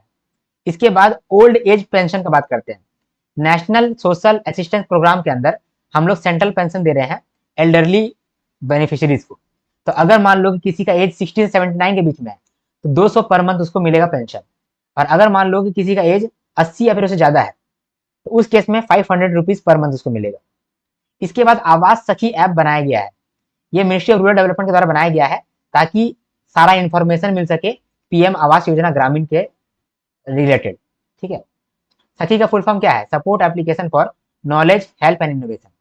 इसके बाद स्टेट कैंसर इंस्टीट्यूट के लिए हम लोग फाइनेंशियल असिस्टेंस दे रहे हैं under the scheme strengthening of tertiary cancer care centres facilities. हर स्टेट केयर सेंटर को हम लोग 120 करोड़ रुपया दे रहे हैं to enhance infrastructure, advanced treatment and patient care. इसके बाद उद्यम सखी पोर्टल आता है जो कि मिनिस्ट्री ऑफ एमएसएमई ने बनाया है। इसके अंदर जो वुमेन एंटरप्रेन्योर्स है उनको हम लोग फाइनेंशियल स्कीम्स के बारे में इंफॉर्मेशन देंगे, पॉलिसीज के बारे में, प्रोग्राम्स के बारे में लर्निंग्स देंगे। इसके बाद है सी पेस। सी पेस का फुल फॉर्म होता है centre for processing accelerated corporate exit. मान लो कोई ऐसा कंपनी है जो कि अपना नाम हटाना चाहता है मिनिस्ट्री ऑफ कॉर्पोरेट अफेयर्स का वेबसाइट से, या फिर वो अब बोला चाहता है कि हम कंपनी नहीं है, अब हम कंपनी नहीं बनना चाहते हैं, मेरा कंपनी को बंद करो। तो उस केस में सी पेस जो है ऐसा प्लेटफॉर्म है जो कि स्पीड कर देता है वॉलंटरी स्ट्राइक ऑफ कंपनीज, ठीक है।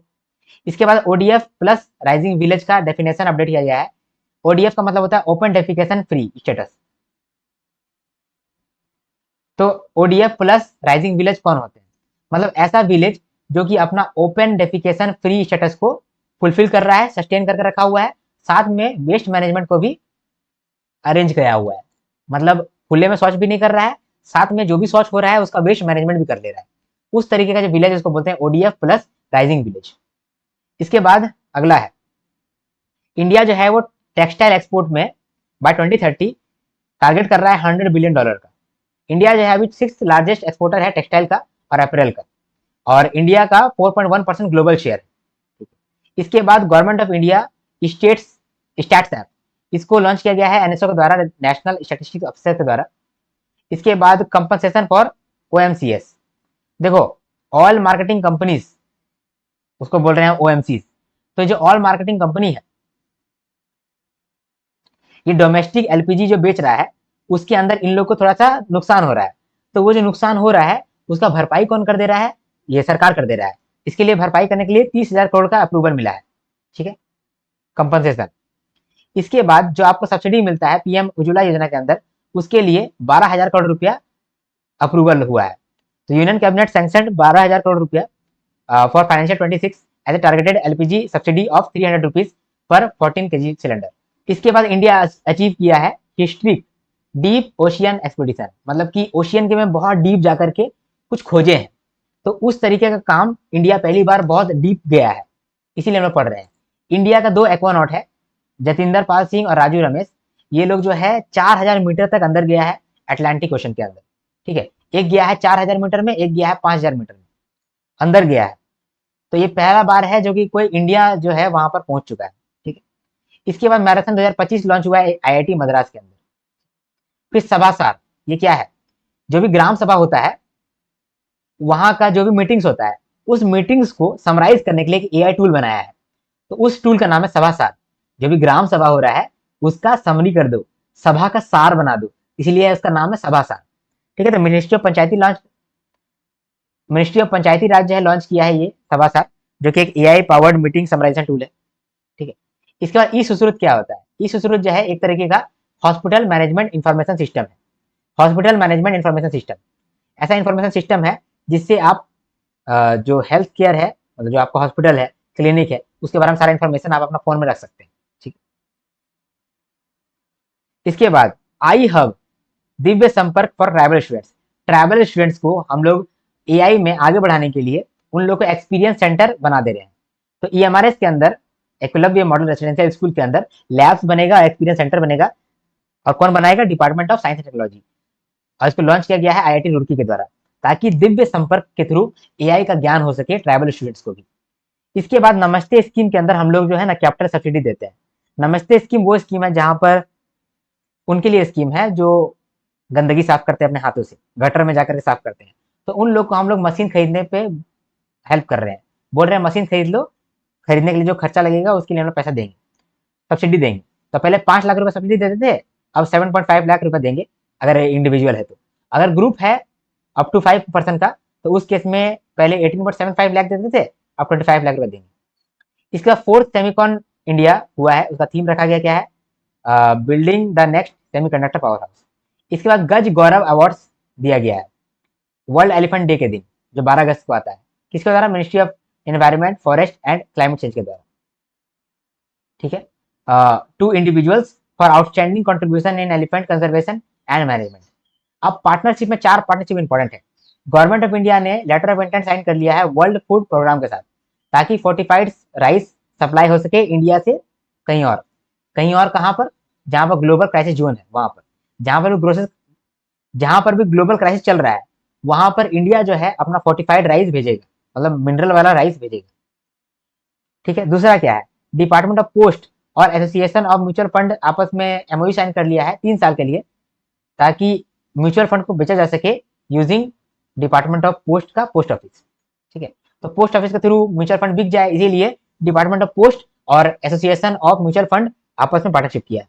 इसके बाद UIDAI, इन्होंने 5 ईयर का एग्रीमेंट साइन किया है इंडियन स्टैटिस्टिकल इंस्टीट्यूट के साथ, ताकि रिसर्च एंड डेवलपमेंट पे काम हो सके, ठीक है। और लास्ट में है अटल इनोवेशन मिशन, जो है इन्होंने स्टेटमेंट ऑफ इंटेंट साइन कर लिया है भाषिनी के साथ, ताकि जो इनोवेशन होगा वो अलग अलग लैंग्वेज सपोर्ट भी करे और अलग अलग लैंग्वेज का इसमें हेल्प भी पहुंचे, ठीक है। तो यहाँ पर हम लोग समराइजेशन भी कंप्लीट कर लिए। मेरा हालत अभी पूरा खराब हो गया है, तो एक लाइक जरूर आप देना, क्योंकि आपका एक लाइक जो है मेरा मोटिवेशन दुगना कर देता है। ठीक है, एक लाइक आप जरूर दो, और अगर आप मेरे चैनल को सब्सक्राइब कर सकते हो तो जरूर करो, क्योंकि आरबीआई ग्रेड बी के रिगार्डिंग आपको यहाँ पर सब कुछ मिलेगा। वो आप देखो क्या क्या मिल रहा है और आप इस्तेमाल करो। हमारा कोर्स भी है, जो जी आप पढ़ रहे हैं, इसका एक पीडीएफ कोर्स है, उसमें भी आप इनरोलमेंट ले सकते हैं। एक स्मार्ट कोर्स है जिसमें हम लोग पूरा का पूरा आरबीआई ग्रेड बी को स्मार्ट तरीके से कवर करने वाले हैं, क्योंकि हमारे पास कम समय है, मेहनत ज़्यादा करना है। तो स्मार्ट कोर्स में भी आप इनरोलमेंट ले सकते हैं। डिस्काउंट्स के लिए ना आपको व्हाट्सएप करना पड़ेगा 8340613896। इस नंबर पे आप व्हाट्सएप करो, आपको सारा जानकारी दे दिया जाएगा कि कैसे आपको लोन नहीं, कैसे आपको कोर्स खरीदना है। ठीक है, डायरेक्ट कॉल मत करना, ये मेरा नंबर है, थोड़ा मैं बिजी रहता हूँ। डायरेक्ट कॉल मत करना, व्हाट्सएप करना सिर्फ। व्हाट्सएप मेरा टीम हैंडल करता है इस नंबर का। ठीक है, चलो।